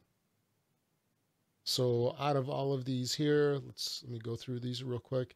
Xbox One Enhanced, we have Gravel, Deep Rock Galactic. That one's actually a Xbox One Enhanced, Play Anywhere, and game preview game. And then also Pit People is graduating from game preview. Well, I don't even remember that game. Yeah, those are from the guys that made Castle Crashers. I don't know if you remember that game. That's what I thought, because that's exactly what it looked like. Mm-hmm. And then Turok 2 and Turok are console launch exclusives. Exclusive. Yes, how about that? Gotta say it like that. How does that work since they're remakes? Yeah, but they're being remade here first. Yes. Yeah. Like I said, their whole exclusive thing is pretty shaky. Yeah. It's going to launch here. So, yeah, that's the thing. It's going to launch probably March 2nd, right, on Xbox. It could launch on PlayStation on the 3rd, the following day. But it was a console launch exclusive for Xbox. We had it a day earlier. And Yes. I don't know what the time frame is, but I'm saying it could be one day, and that makes it an exclusive. Mm-hmm. Oh, jeez. Oh, All man. right. I'm looking at the Turok screenshots. It doesn't look like a remake. Not at all. Restored and enhanced. Yeah, this thing, I don't know if you can see it from the Microsoft store, but it doesn't look like a remake at all. It looks like the original. From the Nintendo? Yeah. No, it was on this was not, I looked that up earlier. This was a 360 and PS3 title. Turok. Oh, really? Yep. Yeah, it doesn't look like it. Well, I mean, if you like the Crazy Taxi, you're going to love this one. And it's graphically, it's on par with that game. Yeah, the original Turok released on the 360, PS3, Windows and mobile back on February 5th of 2008. Wow. So 10 years ago. Yeah. I don't even remember it being on that system. Turok 2, known chronologically as Turok 6. So they're still I don't know. The game that launched was Turok, but there might have been others prior to that. On the Nintendo that you were saying. Yeah, because I know for sure I had them. I think the first one came out on Nintendo 64, then I remember playing it on GameCube as well. Yeah, called Turok Dinosaur Hunter. Yeah, it came out in '97 on the N64. Right. Yep. So there you go. Yep. So, and then Turok Battle of the Dinosaurs on Game Boy. So, cool. All right. Okay, games with gold. We have, let's see, how many more days? Not too many. We have three more days left in the month as of this recording on Sunday. And for Xbox One, we have a couple more days left of Shadow Warrior. That goes away on the 28th, and then continuing through mid-March is Assassin's Creed Chronicles India, which is actually pretty darn decent. It was a good game. And then the backwards compatibility, Xbox 360 game. The freebie is Crazy Taxi. And I think you know what we think of that game. So you have another few weeks to get it, huh? Yeah. Or another... No, for Crazy Taxi, it's 3 days. Oh, is that one done? You Okay. snooze, you lose. Yeah, they're 2 weeks. They did announce the March titles for March 2018. March 1st, we get Trials of the Blood Dragon Yeah. on Xbox One and Brave for the backwards compatibility. Is that Brave from Pixar? Yes. Brave, the video game. Yeah. That's a weird one to throw in there. Mm-hmm. So, all right. Yeah. And then lastly, if you're an iTunes user, make sure to find the show on the iTunes store. Give us a 5-star rating and review if you would. That really is a great way to help support the show, because the more reviews that we get, the more 5-star ratings that we get, the more we get bumped up in the ratings over there. That would really help us out.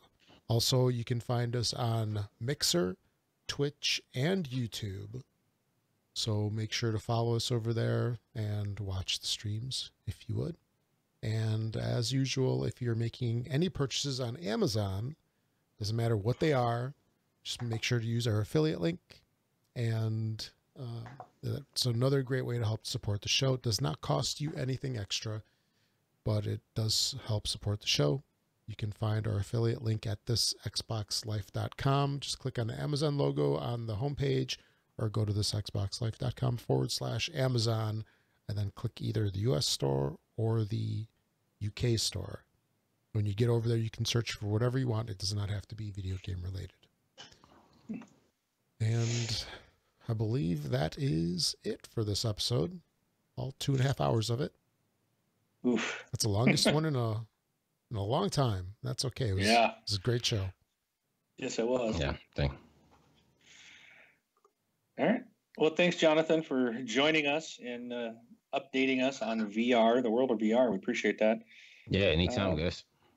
Cool. We appreciate it. Yeah. Rob, did you anything else? No, sir. All right. All right. Well, I'm Mark, AK Wingman 709, taking off. And I'm Rob, also known as Presar. Thanks for listening, everybody. Thank you, guys. And if you want to hit me up, just Jonathan Wimbush on Xbox.